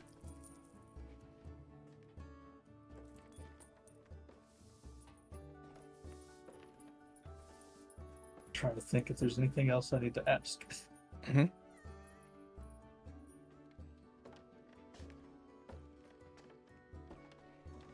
Have you seen other pieces of this slag stuff laying around, or is this the only one? She thinks for a second.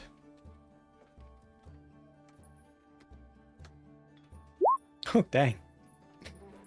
You all are rolling terribly, but apparently Balra has a moment of clarity. Nice. Like to see that. If there's anyone that could potentially tell you where things come from, maybe head over to the general store. just have to look up his name 1 second. I forgot his name. Where is he? Locations, merchant services.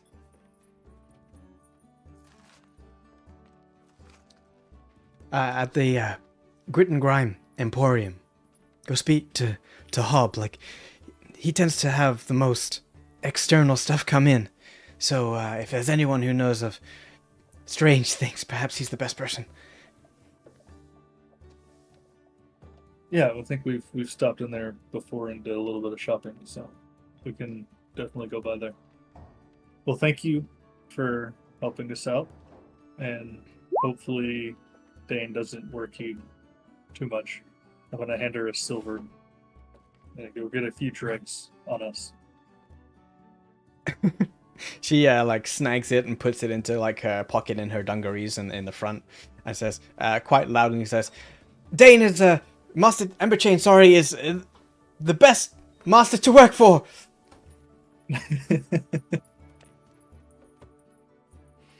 Sounds like a good apprenticeship. And says, "I'll be here if you need anything more." Thank you. Alright, so are we in agreement that for the future Karik does all the negotiating? Like, when we need to intimidate somebody, put me in. Well, what did you find out, Karik? Well, Valra says that she does not specifically do work with or for them, but they have occasionally come in demanding things, and there's been things come up missing that she would assume would put them to blame. She said it's usually small things like components, like gears and springs and stuff, which is kind of odd. And this just appeared one time, and I pull out the chunk of slag and hand it to Magrum. And she said it's not from here, so she's assuming someone left it by mistake or for some purpose, who knows. But maybe we can use this to track back to where this refinery is. Because it didn't come from here, but it had to come from some kind of forge or something. Yeah, that's definitely interesting. I mean, it's quite the eye catcher. Maybe Dane even like noticed. I'm not sure if he can see things Yeah, in Dane. his forge state, but He made you your stuff. You can see your stuff. While he was in while Oh, he right. was like, Oh no, his back was to Bara or whatever. So I mean, he can. no, I mean, while he was an actual forge ghost. Oh, can Because he see he things? might Oh. have, yeah, might have saw the slag how it got here. You know, if he's constantly there. Dane will let you know that it was more about sounds rather than Okay. sights, being the fact that he was just like an incorporeal soul within the forge. I guess we can still ask him about the slag and just Oh, yeah. see if he has any other opinion on it. Oh, sure. You can do. Dane will give you the information that slag, this kind of slag, seems very old. Older than most places. Certainly not created any time recently. And it seems to have been attempted to be melted down, but refused to have been. He said that his forge doesn't go that hot. The black iron that you hold, the black iron slag that you have in your hand, being quite dense and weighty, he like puts it on the anvil and says, "Listen," and he hits it, and it makes this really kind of high-pitched ringing noise along with the clanging. So you hear that ringing in there? That's due to compression. Something big would have had to compress this down. Now I'm good with this old hammer, but no amount of elbow grease will make that compression. You're looking for something big. Something that compress. Much bigger and much hotter. Hey, Or like more like a factory or a refinery. Aye. Volcano. volcano. I mean, it's not rock. I think it's more machinery. Some tools, perhaps, that have Yeah. been able to compress something down. Now, it's old, right? So you're looking for something old and something big.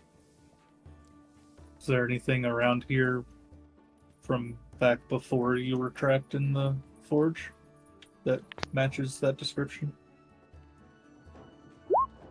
Apparently, Think- there's a whole valley here, right? He thinks for a bit and says, "Hey, now that you mention it, not too far from where I had this forge, there was much larger structure, but that was just being built, and at least maybe it did get built. Not too far from here, but that was back when I was on the surface, and this forge was on the surface too. Maybe somewhat southwest from here, if I recall correctly. But now we're underground, so I don't know exactly where that might be, or if it still exists. It's okay, that gives us something to go on. I mean, we're finding a disturbing habit of things that should not still be around, but definitely still are. So, And what's your evaluation when it comes to what has been made with this? Or, obviously some left over from something. And if it's Aye. this much, then talking about something big or That I can't really say what it was. The byproduct of the fact that this amount of slag is compressed down and sits here. Why, I don't know. For sure they would, whoever wants to try and smelt it down here, they would surely fail. let's see. Trying to make use of the slag. I mean, it's dense enough that if you could actually make something from it, it's probably really durable. Also pretty heavy. Yeah, but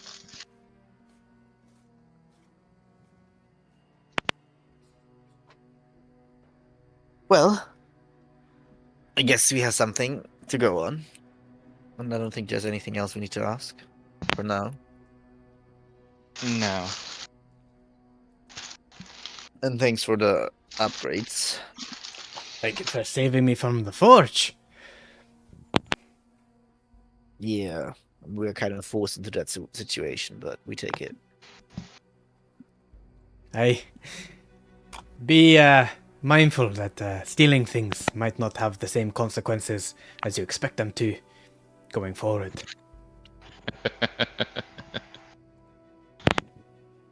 Well, it worked out in our favor this time. Aye, maybe not next time though. And he goes back to working on the star, and you can see he's added a couple of extra edges to the star, for the Chatka. It's more detail work, not detail. Sorry, it's more like a finer work because it's a smaller item. Oh, it's the last thing. I hardly want to go without it. I mean, You you're said only welcome. an hour, right? Welcome to wait for an hour if you want. I mean, watching the Master Smith do his work is calming. Well, we do have still some talking about and looking about stuff to do. But if you're wanting to stay here, you can do so. Mhm. Sure, I'll try and stay out of the way. Could I also hang out here and use this time to change out a prepared spell? You would have done that when you woke up. Right, but I just had a thought and I wanted to change one of them. I mean, did you not change them when you woke up for the day? I did. I changed them then, and I now a situation has arose, and I wanted to prepare something else. That's unfortunate since you would have Yeah, to do it once a this- day, right? So you can't do it Yeah. during the day. Sorry, that's how druids work. Yep. Figured it out. Anyways. Just Sorry. ban it. Be quiet. So yeah, I wouldn't know. But like, them's be the rules, and sometimes you try and plan for something when it comes to what's it called, a divine caster, right? We just like prepare Mhm. spells, and sometimes you prepare incorrectly, and then you just don't have a spell that works. But nevertheless, that's the trade-off for having every spell available to you. Yeah. Okay, so you hang around, staying out of the way. Does anyone want to do anything for an hour? For sure. I mean, I would try to identify what his directions were. Sure. And kind of see if there is like anything in that direction. Sure. Since you have a map, right? Yeah. Does anyone else want to do anything? Give a hand on the map front. Trying to see if something makes sense. Okay. I will probably try and see if I can get Valora to talk to me, but Valora to Can I- talk to you? like ask it questions of like so where if this is all true, where did it come from? What do you want me to actually do? And is there ways you could help me do that? You identified the item, right? Mm-hmm. So you know that it's not sentient. It's still like a conduit, though, right? Or something. It has a certain amount of power within it, but it's not something that is able to hear you. It's not like speaking to it will do something, but you can certainly bring it out. Well, I guess I'll study it then. I don't know what value there is in that.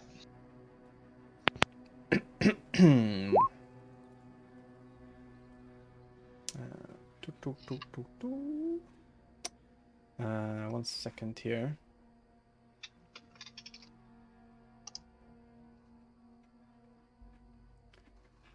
This game is so big. Sorry, items. Big. It's big. There's a lot going on. Okay, so we got all the items there. And we want to... We'll resolve the map situation first. So Kark and Lokar they pull out the Undergirst map, I'm assuming? Mm-hmm. To the map!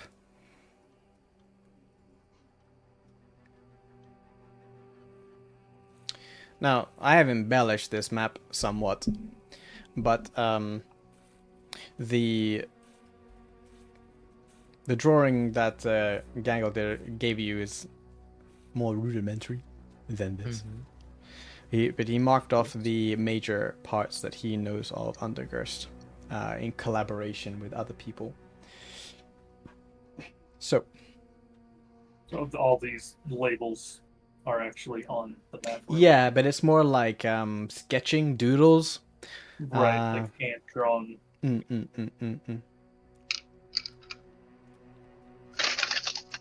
But I thought this would be Crucible nicer of to look at. Ash. Are we traveling already? Do what? Magrum, you can certainly be there. Oh, sorry, I just came back. Are we traveling already? No. No, No, no. we're just looking at the map. We're waiting for the last item. Dane gave us like we okay. found some evidence where the broken blades could be, and Dane gave us like a possible direction where something was built, and we're just checking the map what could be there. Okay, okay. Can I South. help you guys out? Yeah, Of course. he says Oh, helpful. southwest from the Saros. And I'm looking at the Crucible of Ash. Is in the right direction and sounds forge-ish. Yeah. Mhm. Yeah, we basically found some very special slag that would require extremely hot place. I did Mhm. say that I handed machinery. it to Magram as we were talking. I'm Oh, afraid yeah, Magram would identify, but then Dane told us it's black iron slag. Mm-hmm. Okay. What is the shattered seat? Did someone did somebody's mom take a seat there or something? That sounds like a good story. You didn't Yeah. ask any questions. Yeah.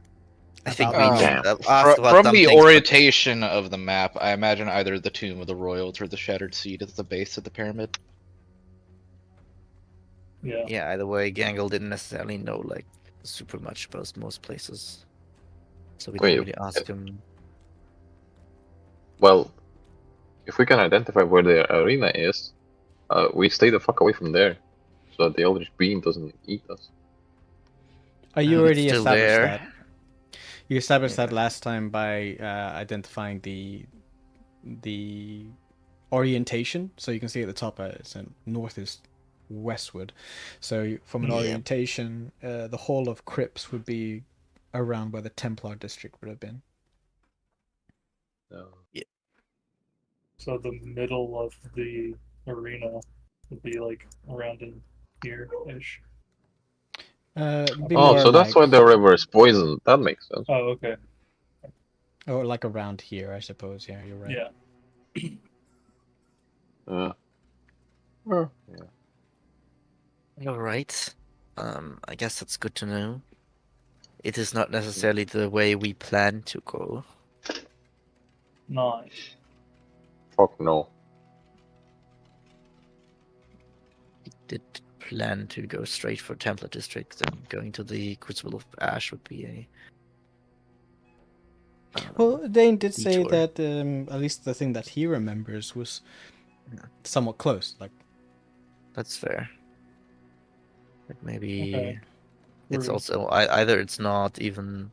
It could on be it, something or- that's not marked, right? Yeah. I was just thinking he said it would be something big.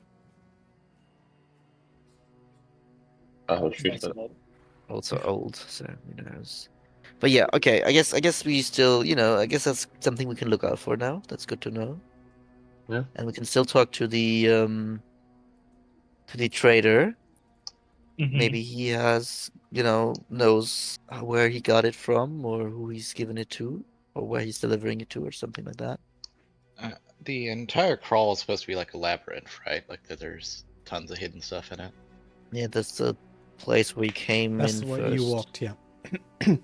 So the weaving in and out, the different pathways, some that are collapsed, some of them are like you double back on yourself sometimes. There's like places with multiple exits, you're not sure which one to take.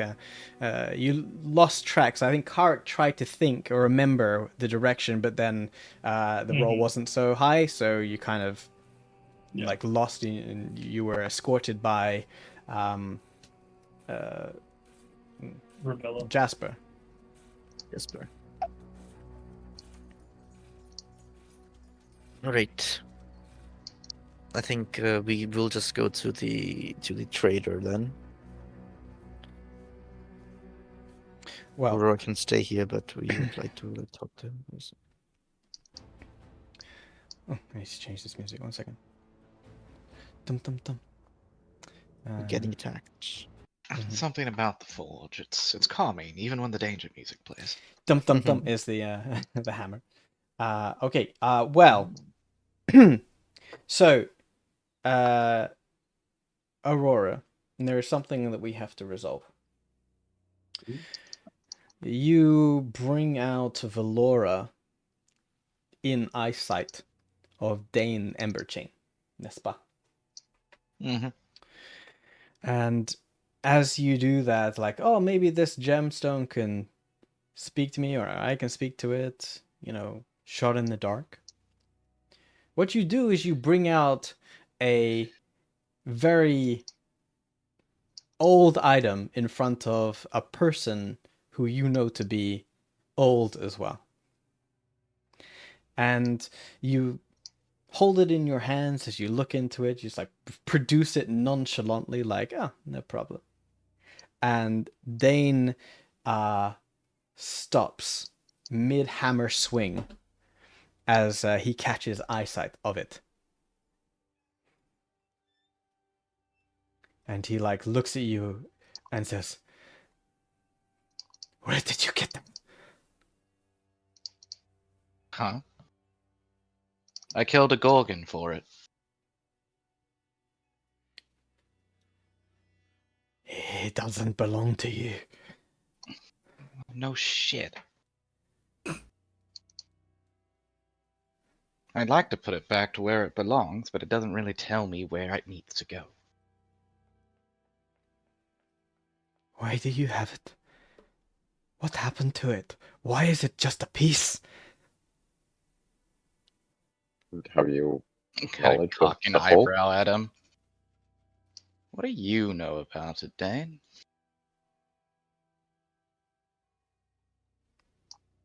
He like looks kind of lost for words, even though he's been kind of forthright, and he says, "I take it you don't know what you're holding." I believe it called itself a shard of creation. It's a key of some sort. That there is. I only saw it once, but it wasn't just a piece. And I was very curious, you know me. And I'm kind of interested in all sorts of manner of mystical things. Maybe I can craft with them. But that there. Last time I saw that was nowhere near here. That was far, far further north.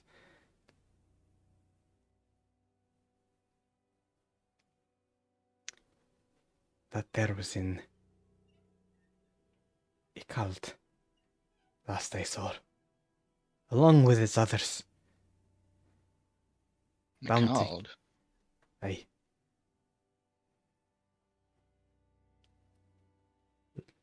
You see, Called was sacked during the war. what war?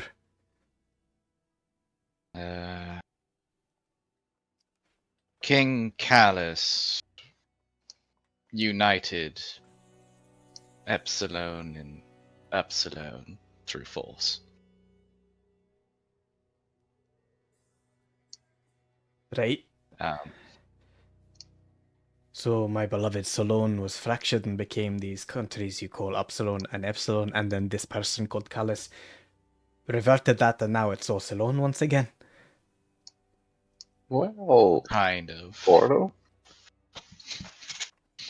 You can consider the country we're in now, Epsilon, kind of a personal union, a vassal state.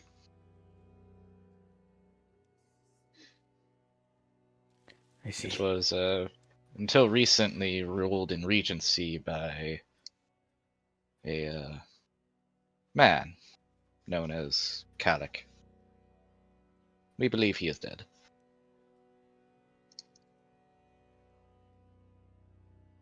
And you found this amidst a creature that you took it from? It was trying to summon some sort of Hydra monster thing. It Aye. was successful, but it was very small, and it was stepped on. But you haven't told me how you've come to hold on to just a piece of it. Where's the other 3 if you just have a piece? Do you know? Oh, well. From what Ilmata showed me, I believe they're scattered across the world. They're scattered. Yeah. Oh no. You see, from what I was told when I was a wee lad, these are all meant to be together. They're meant to be bound together into a sphere.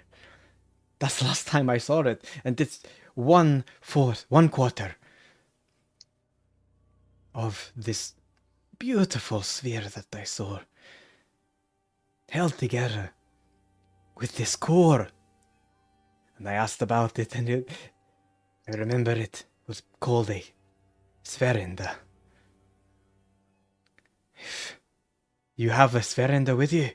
Is that what you're doing? You're putting it next to the Sverenda? I apologize. I haven't the faintest clue what a Severinder is.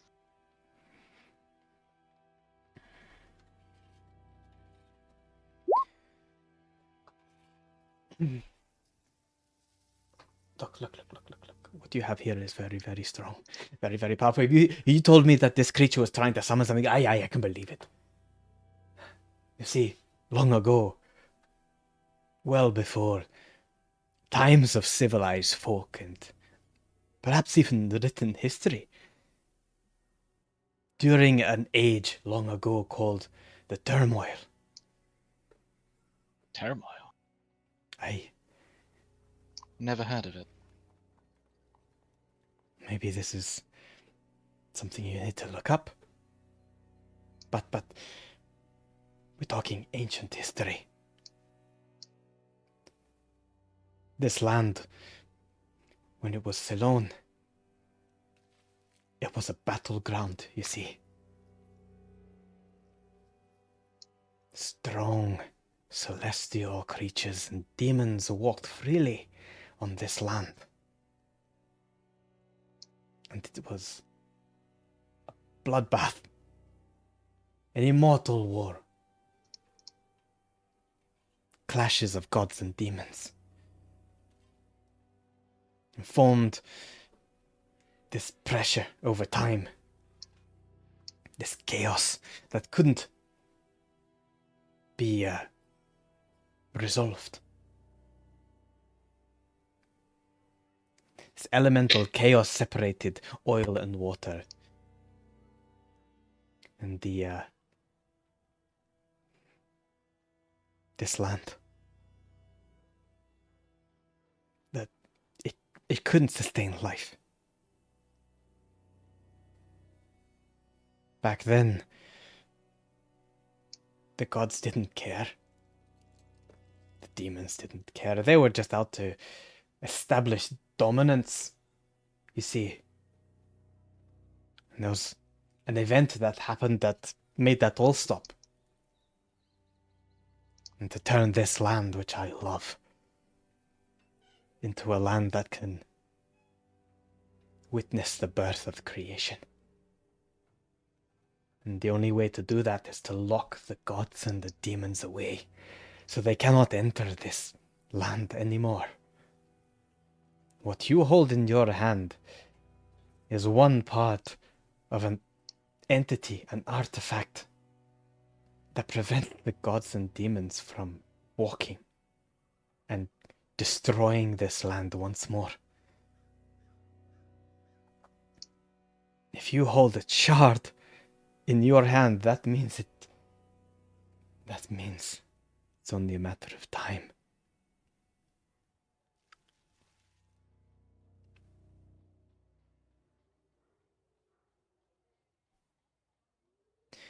This is going to take a longer amount of time to break down if you wish to hear the full history of where it comes from, but why do you carry it? Have the time, I think. As to why I carry it, Well, if I could ask Ilmata that, I would love the answer, but for now, it seems that I have been burdened with it.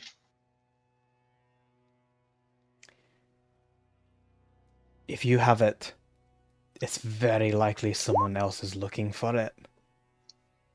You're all there. You're all together.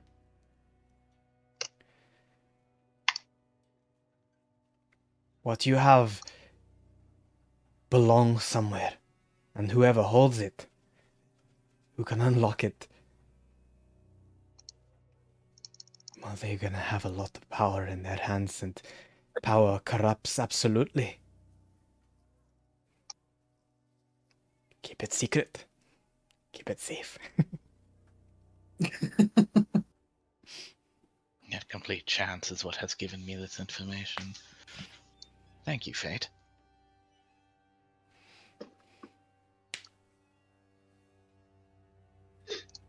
So there was the main thing holding back the demons and celestials from fighting one another is a ball. You could boil it down to just saying it's a ball, but if you want to compress the... It's a ball of parts. Was this all before or after the academies? I'm really trying to get a timetable here, and Must do you have even been know what before. those are? academies, and I know the word, I don't know what the relevance is that you're saying here. The academies were a few thousand years ago when they first started, kind of trying to control magic in the world. Kind of went the other way. When I was up on the surface, there was no such thing. Magic and understanding of magic was free to be learned by all. Okay, wait. And before then, I mean, Hmm. they This- do say a cult has been there for like 10,000 years, but surely that's a stretch. The city has existed before I was there, before I was even walking this land. It has endured, and I'm glad to hear if you know of the name. To this day, Well, that there that you I hold in know your hand. of the name because it was sacked. And you can see like his mouth kind of drops, so his jaw drops, like sacked. I What? recall when I was young the celebration when everyone heard the first great city to fall.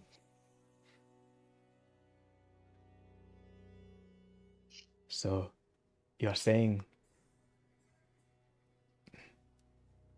a war happened where someone decided, Kalis, you said, decided to go to Ikald and sack it, and now you have a shard of what holds the realms from falling apart in your hands? Callus wanted to bring down the oppression of the North. They did a lot more than that, I fucking tell you. Well, wait. So we if can have a if this discussion about that. if this ball is shattered, then that means that both the demons and the celestials are walking the realms. I don't know exactly. I can only tell you what I know about back then. But the shard was a part of a sphere. Held together by a spherender in the middle, binding them together. And from legend, the legend says that these shards were the essence of the boundaries of the elemental plane. Each one Wait, so forging the planes together.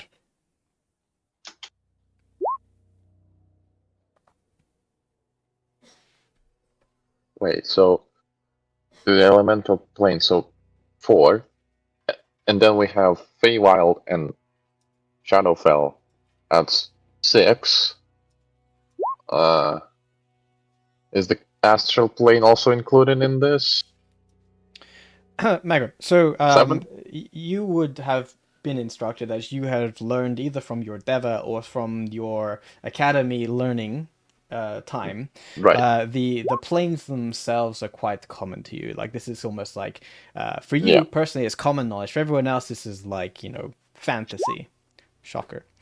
So you know that the material plane is where you stand, of which the Shadowfell and the Feywild are echoes of the material plane. Feywild being more whimsical, Shadowfell being more darkness, right? But they are Yeah. kind of like mirrors, let's say. So they're very close to the material plane. They don't count. They don't count? Well, as the dwarf mentioned to us that they represent the shards, the elemental Okay. planes. So the Shadowfell and the Feywild are very close to the material plane, so you can pass through them. That's why Eladrin and gnomes and elves now exist on the material plane, because they would have existed from the Feywild, and likely while some Yes. creatures and demons that you have encountered, potentially like fiendish, like tieflings, stuff like that, they would have been on like Shadowfell. Well, not tiefling, sorry, but like other creatures may have made it somehow into the material plane. So they're very close, but they are inside the inner planes, which are surrounded by the elemental chaos, right? So Shadowfell, Material, and Feywild are inner planes, and the elemental chaos surrounds the inner planes with planes of elements of fire, earth, water, and air. And air, yep. What Dane just mentioned is that this shard is the borders of those elemental planes that surround this the inner planes, right? This elemental chaos. Oh, okay, so steam. Oh god. Yeah, those. So Okay. if you imagine like a galaxy, so to speak, where the material plane is on a planet, the elemental chaos exists around it, kind of like how the asteroid belt kind of surrounds our galaxy like a little bubble, right? They are joined together. Well, they have borders, right? So air is air and fire is fire, but the border of air and fire is a border realm, right? And the border realms are associated to things like hold on, I get my map up. The plane of air and the plane of fire is bordered by this plane of ash, right? This Yep. conflagration, plane of ash. The plane of fire bordering the plane of earth is known as the fountains of creation, or the plane of magma. Magma, yep. Yeah, so you can see how an element next to an element has like this sort of middle ground, right? And he is saying that this shard Yes. belongs to the border. So that's what you... So, and Magrum will ask the dwarf, so what we're holding in our hands is something that represents what exactly? Is it magma from the amber coloring of it? Fire. It definitely represents fire.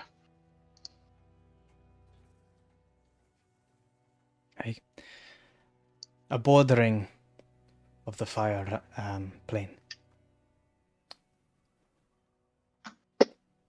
Mm-hmm. You So see, these fragments are the essence of keeping the elemental planes together and protecting the material plane, the center, this land. So if you have a shard, it means the borders are breaking. Or have broken. Okay, sure.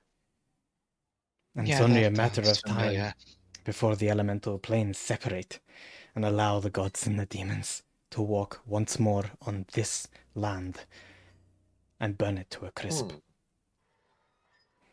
If that's true, I mean, this is just the lore that I know of, based off of the item that you hold in your hand. That's a lot of lore, thank you. So in total, from my knowledge, everybody, from what I know about the planes, there are either 4, and as he points to the gem, there are either 4 of these gems that we need to find, or 8. Well, Magrum, remember I told you guys about that dream I had. Talked about 4 planes. Bordering planes. Oh. I guess then, Or- Yeah. 4 planes converge, bound by astral heart. Like this all Yes. sounds similar. it does. So we need Well, to find the magma. We have magma. We need ice, smoke, or steam, ooze, something celestial, and something from the house. at least I'm not Yeah. going as crazy as I think I am. Nice to have a little bit more validation.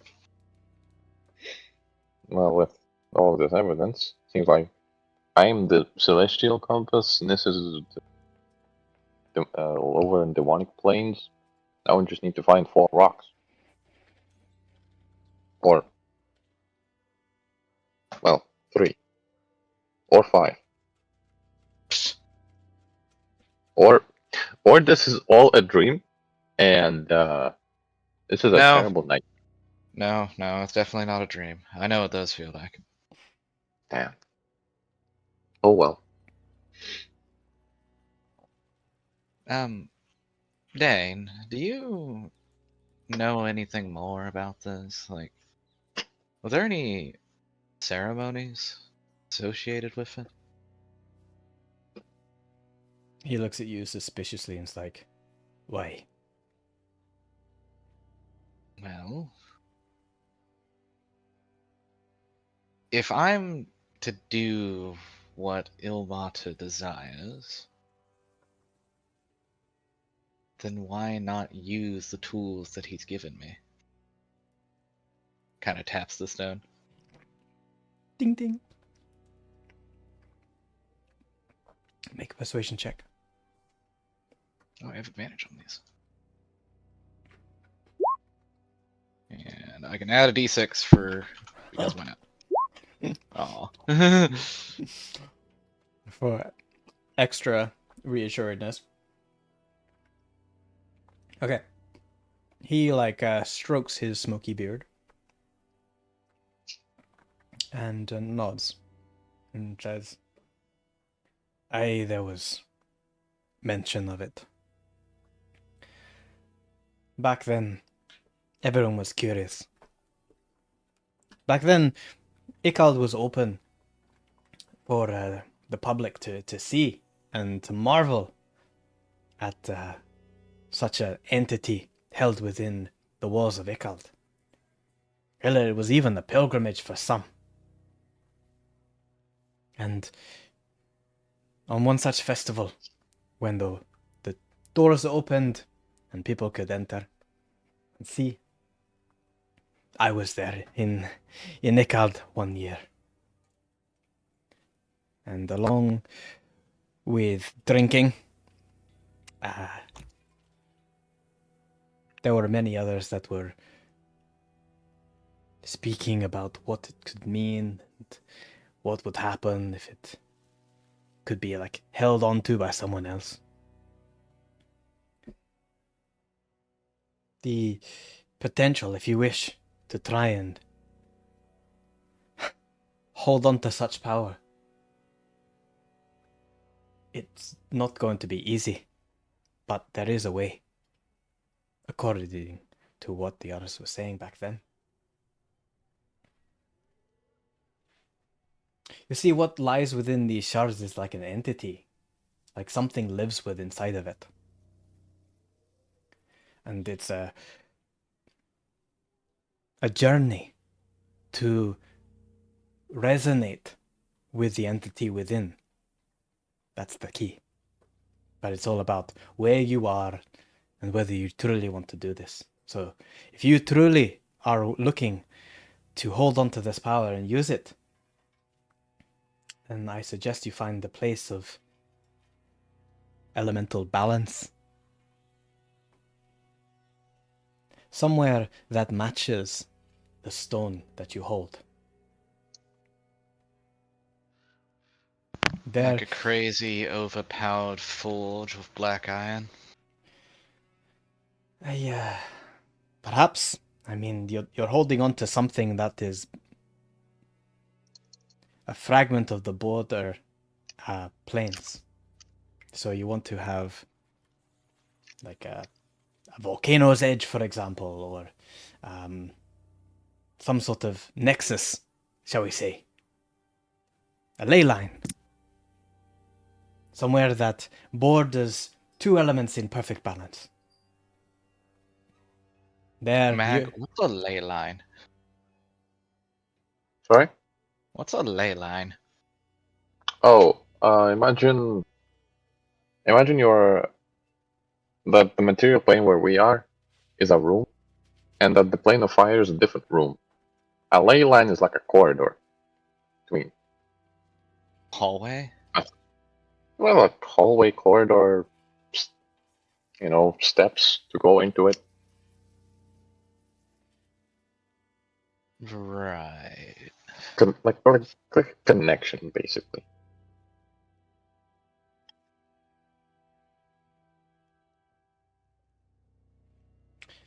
whatever it is that you find, I'm sure that the shard will let you know that you're in the right spot. And once it's there, it's only a matter of time that you keep it there before the entity within reveals itself and will explain what you have to do. I imagine trials are involved or some sort of appeasement to its desires. And then it's a question of bonding with the entity within and therein. Once you perform that ritual, I imagine you make friends with it, I suppose. It allows you its power.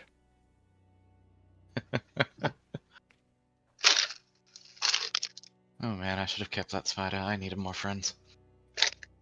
Now you can have a friend walk, and it will give you magic powers. I'd really just like an end to all the suffering we're all enduring. That would be a great middle ground. I don't necessarily need magic powers.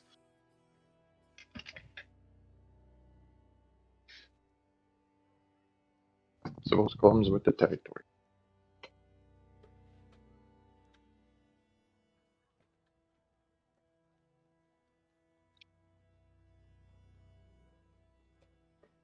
Anything else that you need from me? I'm more than happy to tell you about the history of that if you want to hang around for longer. Sure. I don't have anything better to do. And getting these broken blades out of the way sounds like quite the tall order. Why not take a bit of a break? Right.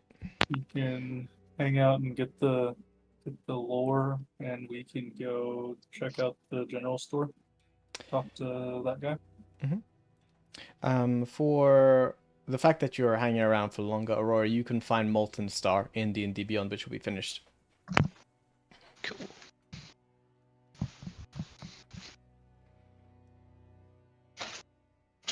Right, so Aurora stays behind. The rest of you go to the general store. Which I realize I did not generate. So you're going to have to use the Theater of the Mind. Thought we had an indoor right there. We have Dew's End. We don't have the Grim and Oh. Grime Emporium. Last time it was just like let's imagine as we return to Sora's local. The Grim and Grime Emporium.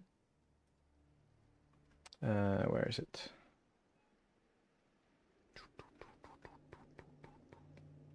Yeah, it's just down the stairs of from the smith from the Rusted Forge.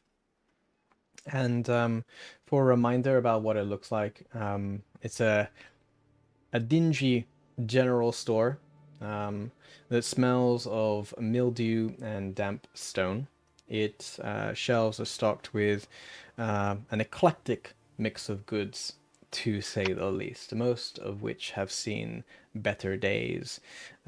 Half-broken lanterns, tarnished cutlery, rusted tools, and strange dubious trinkets. Perhaps pulled from the wreckage of Undergurst. Salvaged, perhaps. The lighting is dim, casting deep shadows over the cluttered aisles, and the floor is sticky with filth. Despite its unsavory appearance, Hobb's shop, Hobgroll is his name, is the go-to for those in need of supplies of various nature within the Sorrows, from simple rations and makeshift adventuring gear to potentially less legal items, or foreign salvage and stolen goods. The Grim and Grime Emporium has it all, if you're willing to pay for it. Occasionally, hooded people come and go, as well as more reputable people that walk in just clearly looking for something to solve their problem. And nothing leaves the shop without Hob knowing about it. The image you should create in your mind is like a second-hand store filled with clutter, garbage, but potentially you find a hidden gem. There are items like climbing tools and ropes and things that you would generally find in such a second-hand store. But Hob greets you as you walk in, amongst others that seem to be browsing the half garbage, half useful useful items. And he looks at you and says, "Welcome, welcome, welcome back to the Grit and Grime Emporium. Good to have you back. You are welcome anytime. After all the coin that you spent over the past couple of days, Hobbs got everything that you need. What is it exactly you're looking for? Because it's likely to find it before you."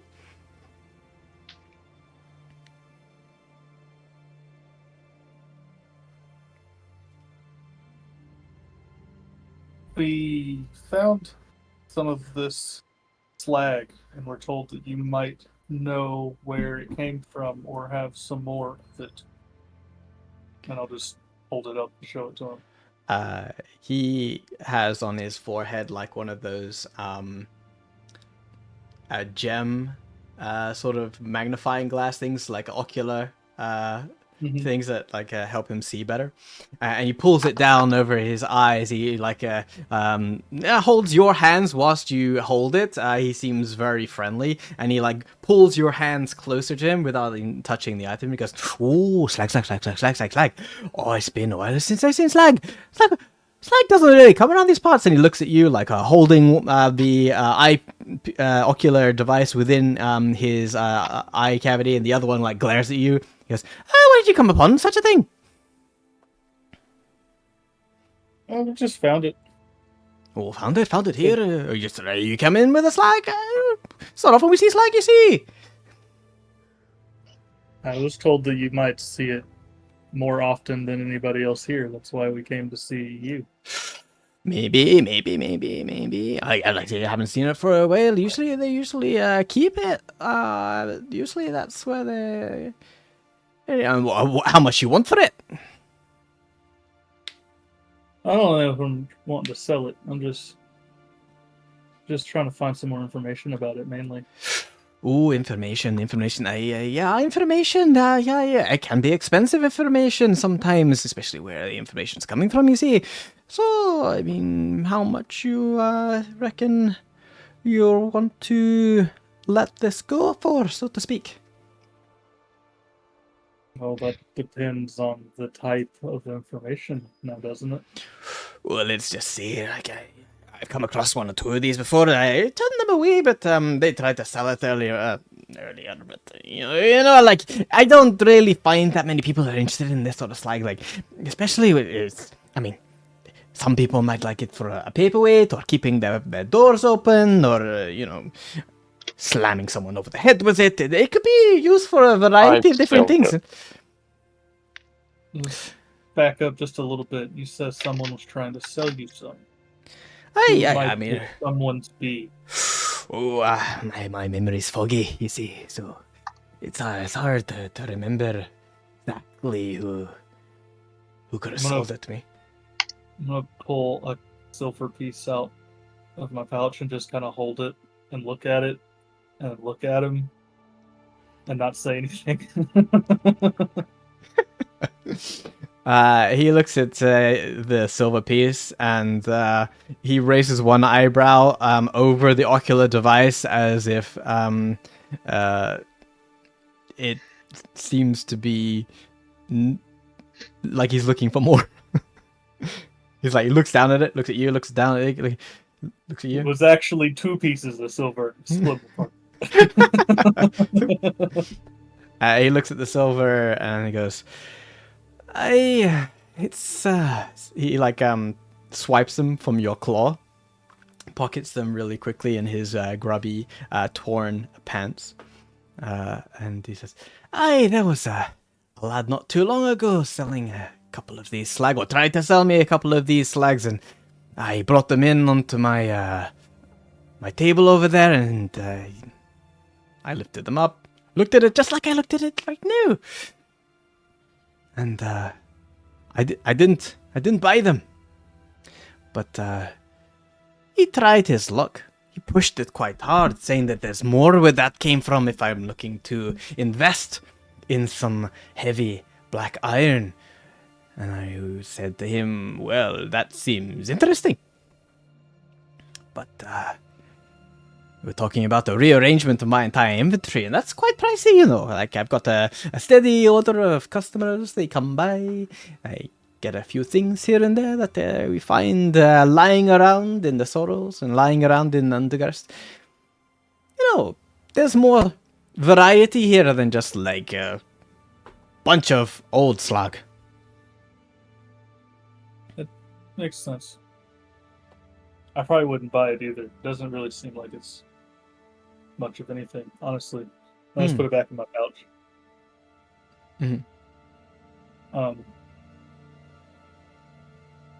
Could you give me possibly a description of what this gentleman that tried to sell you this stuff looked like?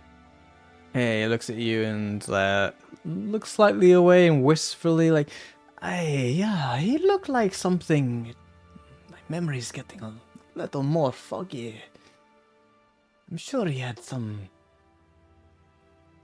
redeemable features. And he looks to you again.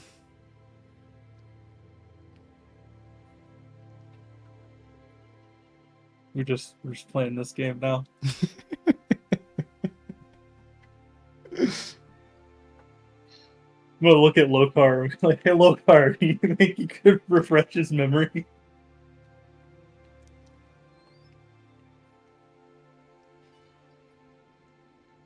Lokar? Oh no. Pepper, you here? Maybe he's. My Nope. backup Oh, left. Nope. I'm here. Okay. Backup was Backup. just browsing for a moment, and it's oh, Oh, gotta pay attention to what's going on. you got Can some you- problems here. Physically assault. What's the problem? Started cracking a little of knuckles.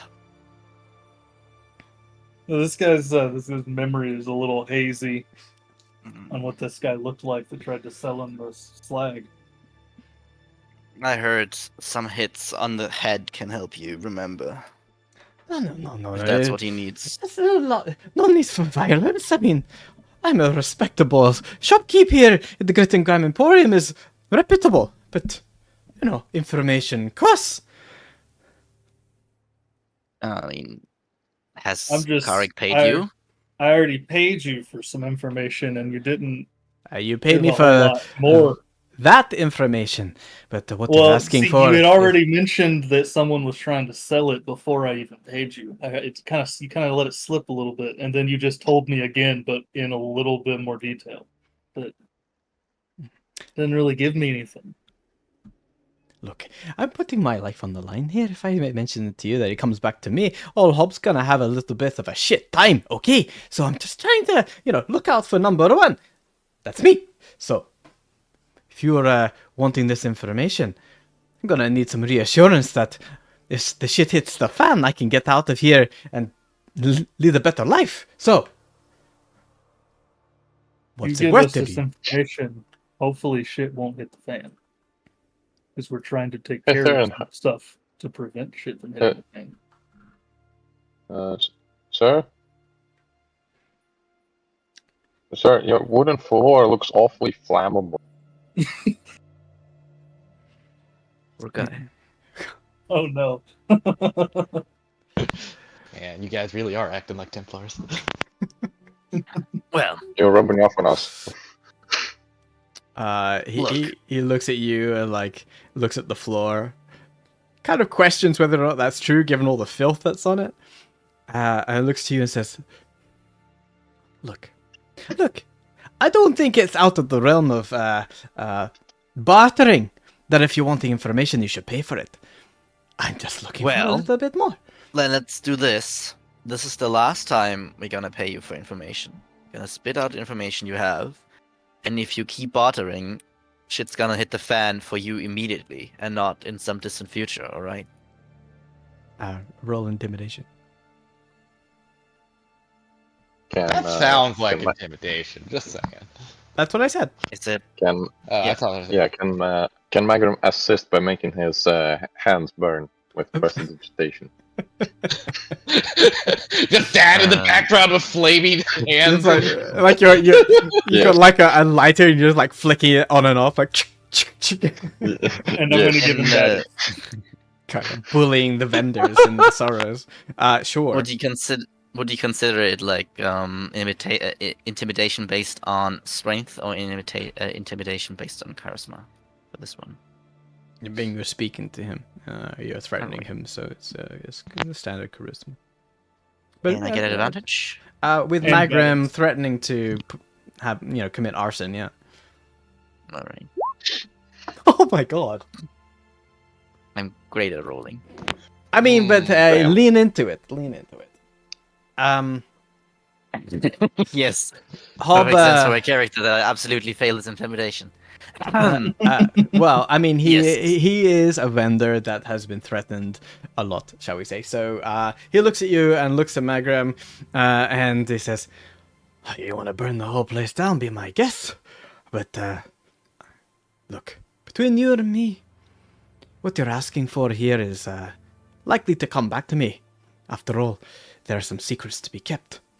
So let's say we call it, even with another of 6 of your silver pieces, and then I give you a description." Anything else you know? Aye.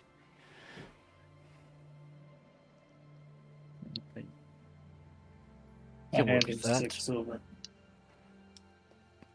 He gestures to you to follow him as he goes to the back of the Grit and Grime Emporium. And he pulls a curtain which is like shredded and raggy and does not fulfill any purpose whatsoever, as you can see through it.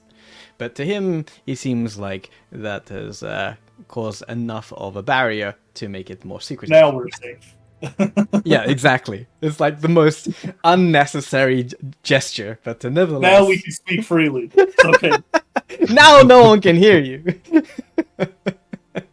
Make sure to speak loudly. And he says, "Look, I'm pretty sure already that you're trying to hunt down the blades, okay? It's under no illusion that this slag that you've got from them belongs to them. And you wouldn't be here in my shop with coin and threatening to burn everything down if you weren't serious about trying to hunt down the blades. Which is questionable, in my opinion. After all, they aren't exactly an easy pushover, and they've been around the Sorrows for a while. Nevertheless, you pay for the information. It's worth my time and yours. Where's my notes for this? 1 second. Ah, NPCs. Right. So, you're looking for a larger, bigger orc. But goes by the name of Brook Ironjaw. Used to be a favorite in the Hollow Tankard for the clearing filth out after getting a little bit too rowdy when he was younger.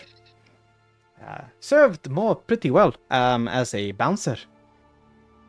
But he left not so long ago with a bunch of others. And he came back here with a new outfit, shall we say? It had a broken sword on his arm, and he was very proud about the fact that it was calling the Broken Blades, and that he was led by someone that he admired greatly. To him, holding this flag was nothing, and he said that there was more where it came from, because that is where they are holding up now. So if you're after the blades, you want to find where they are. You're looking for a smeltery. A smeltery outside of town. Not too far. If you stick to the western path, you'll be able to find it. You'll smell it before you find it, but you're looking for about an hour's walk out of the way.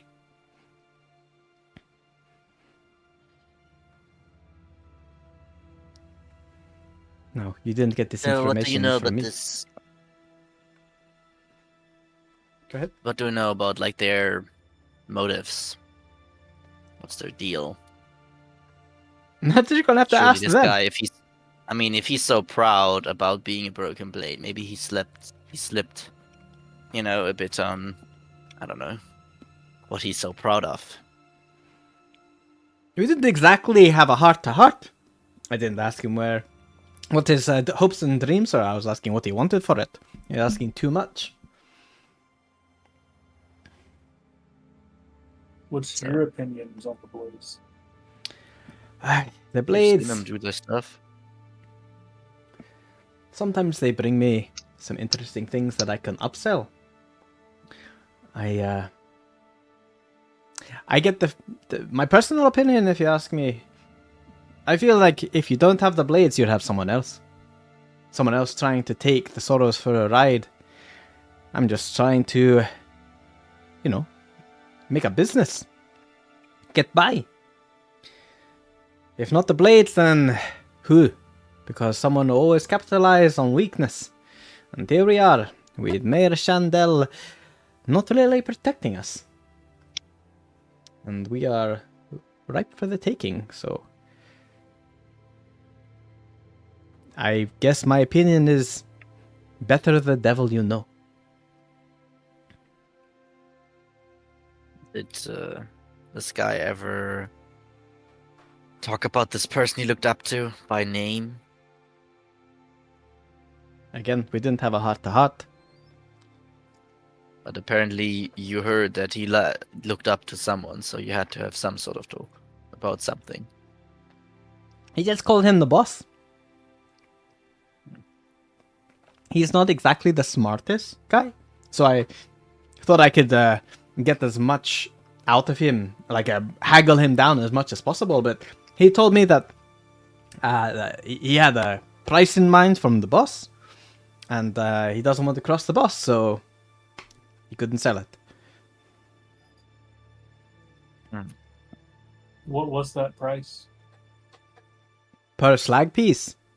He wanted me to buy it for 2 gold each.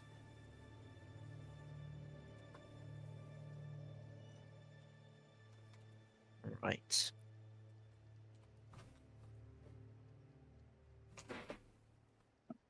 And this Brook, he doesn't hang around the Sorrows anymore. He lives in the base and just sometimes just this once came by, or did he come by often? Or... They come by every now and again. They're not too far out of town.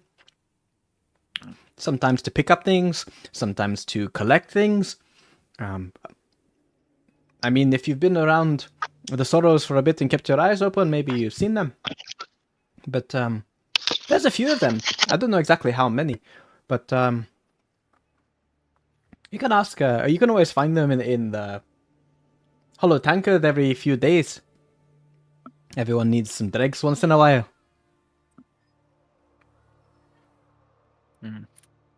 Yeah, we might have seen them. What was Brook again? How did he look? He's a big orc, big muscles. Wears a pauldron with some spikes on it.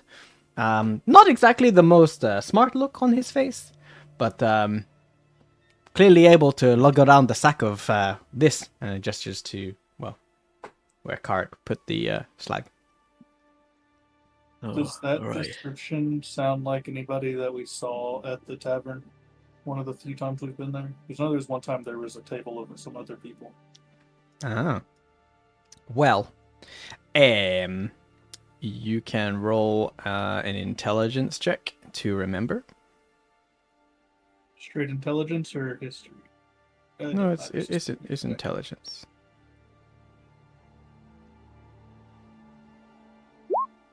Ooh, it's like the... Okay, Aurora rolled high as well. You remember that when you were in the tavern once, there was a blue tiefling, slightly older gentleman, and a sort of ragged human male. They seemed to be talking quietly amongst themselves when you came in. There was no orc, but there was certainly some sort of dealing going on. Can I don't know if we can do the same check for this or not. Do I remember the that symbol, the broken sword emblem on any of those three? You weren't really looking. I wasn't, so No. yeah, that's fine. But you have perfect didn't. memory with that 21. Remembering that, because it's only been a few days, right? The people Right. that could have been there, because they were the only ones really in the tavern. But the detail, you even then, you looked over to them, and you even ran an intelligence check back then. As you looked over to them, something maybe scratched the back of your mind, but you paid it no attention as you had other things to think about at the time. So you didn't pay attention to them then, so therefore you don't really recall much information about them now.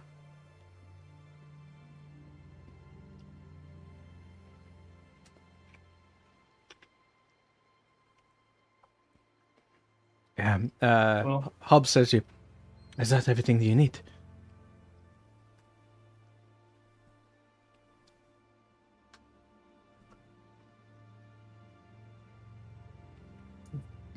That's all I can think of. Lokar, Mag, any more questions?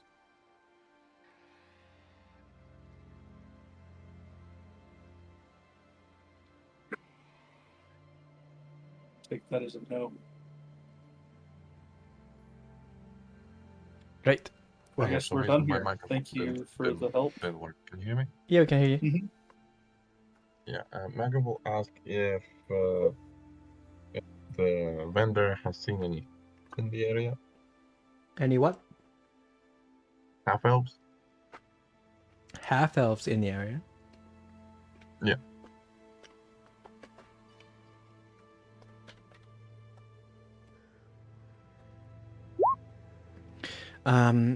He says a couple have come in recently, but they didn't buy anything. Megan will give a special description of a half elf from his past. Specifically,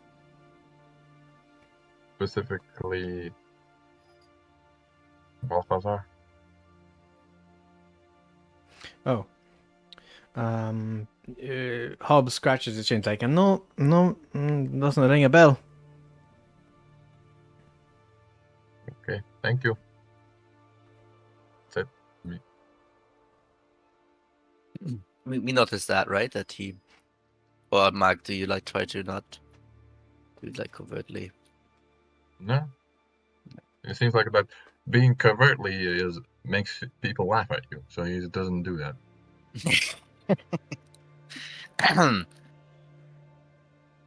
I guess in that case, once we maybe, take you took a step back after asking Loka, will I come to you? Who are you actually looking for?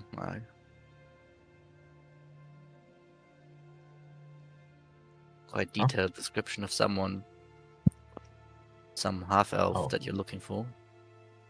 Well, I might have a theory, a hunch, if you will.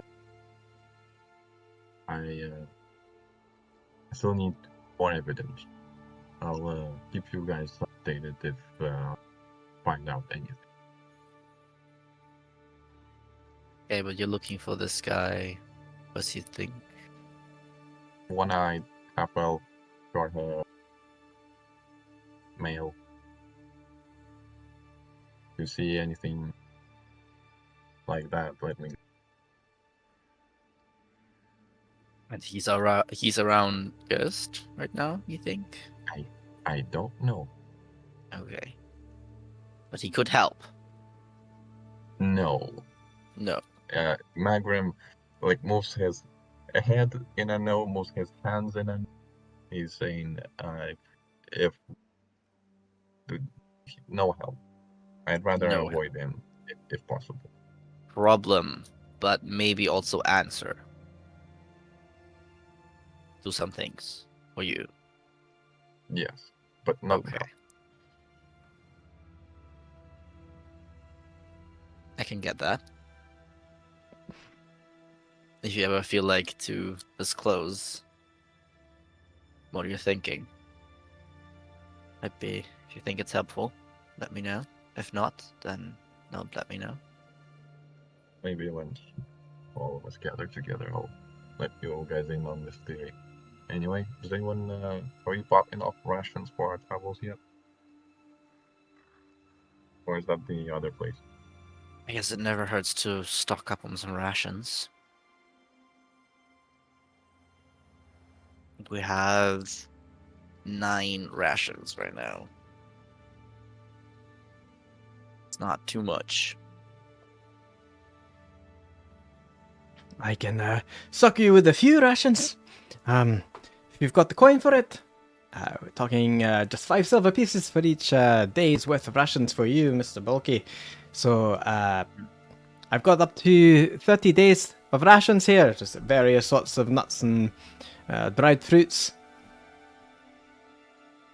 So that's like 30 gold, right? Yeah, you can buy as much as you want. It's 5 each. Yeah. So 100 and 5 silver each. It's 150 silver, so 15 gold for 30 days. Yeah, we'll do that. 15 gold? Yep. Okay. I remove 15 gold from the party loot. Okay. At 30 days of rations. Yes, that's also in the party, so I can Thanks. that. I mean, 30 days divided by 5, right? Yes. Yeah, we have basically 40 rations right now, so. Yeah, so essentially it's like a week's worth of rations, Yeah. just over a week's worth of rations for everyone. Mm-hmm. Mhm.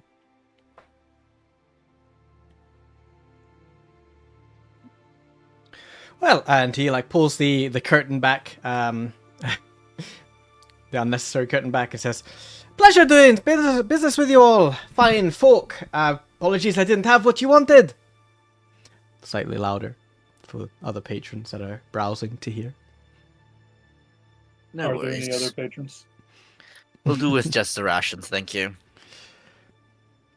And he collects some sacks of burlap sacks and starts scooping the rations into it.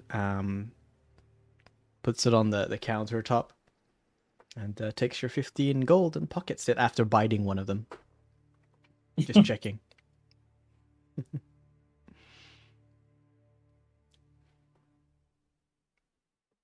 All right. Where to next? I think we're pretty done. We probably meet up with Aurora and head back into the Hollow Tankard until our time is up, where we can walk, I assume. Oh, And maybe Um, maybe we find someone at the Hollow Tankard. If not, we'll find them at their base, probably. Yeah. By the way, guys, did we ever check out this place at all? We didn't. not worried about it, personally. Okay. Can't go there. Can Magnum go there? Can you go there? I mean, you're Yeah, more okay. than Is it like capable on of the going. way? Like, It's not on the way at all. If you're going to the Hollow Tankard, it's literally. Well, if we go back to Aurora first, Mhm. then you could go Cross the there, bridge and then go down the steps to go to. and then you will make just a somewhat. It's not that big of a detour anymore. True. You could go the longer way around, I suppose, after picking up Aurora, if that's what you want to do. If you want to go visit that establishment. We might as well. Won't hurt anything. Okay. So. Well, say that now. Yes. So with your sack of rations, a week's worth of lovely, sustainable food, you head back once more towards the smith up those stairs, where Aurora is listening to Dane talk about the history of the shards, of which I will give you independently, Aurora, as well as watching him finish expertly the Molten Star. And we will pick up next week with your intended journey to go over to the guild hall on your way around.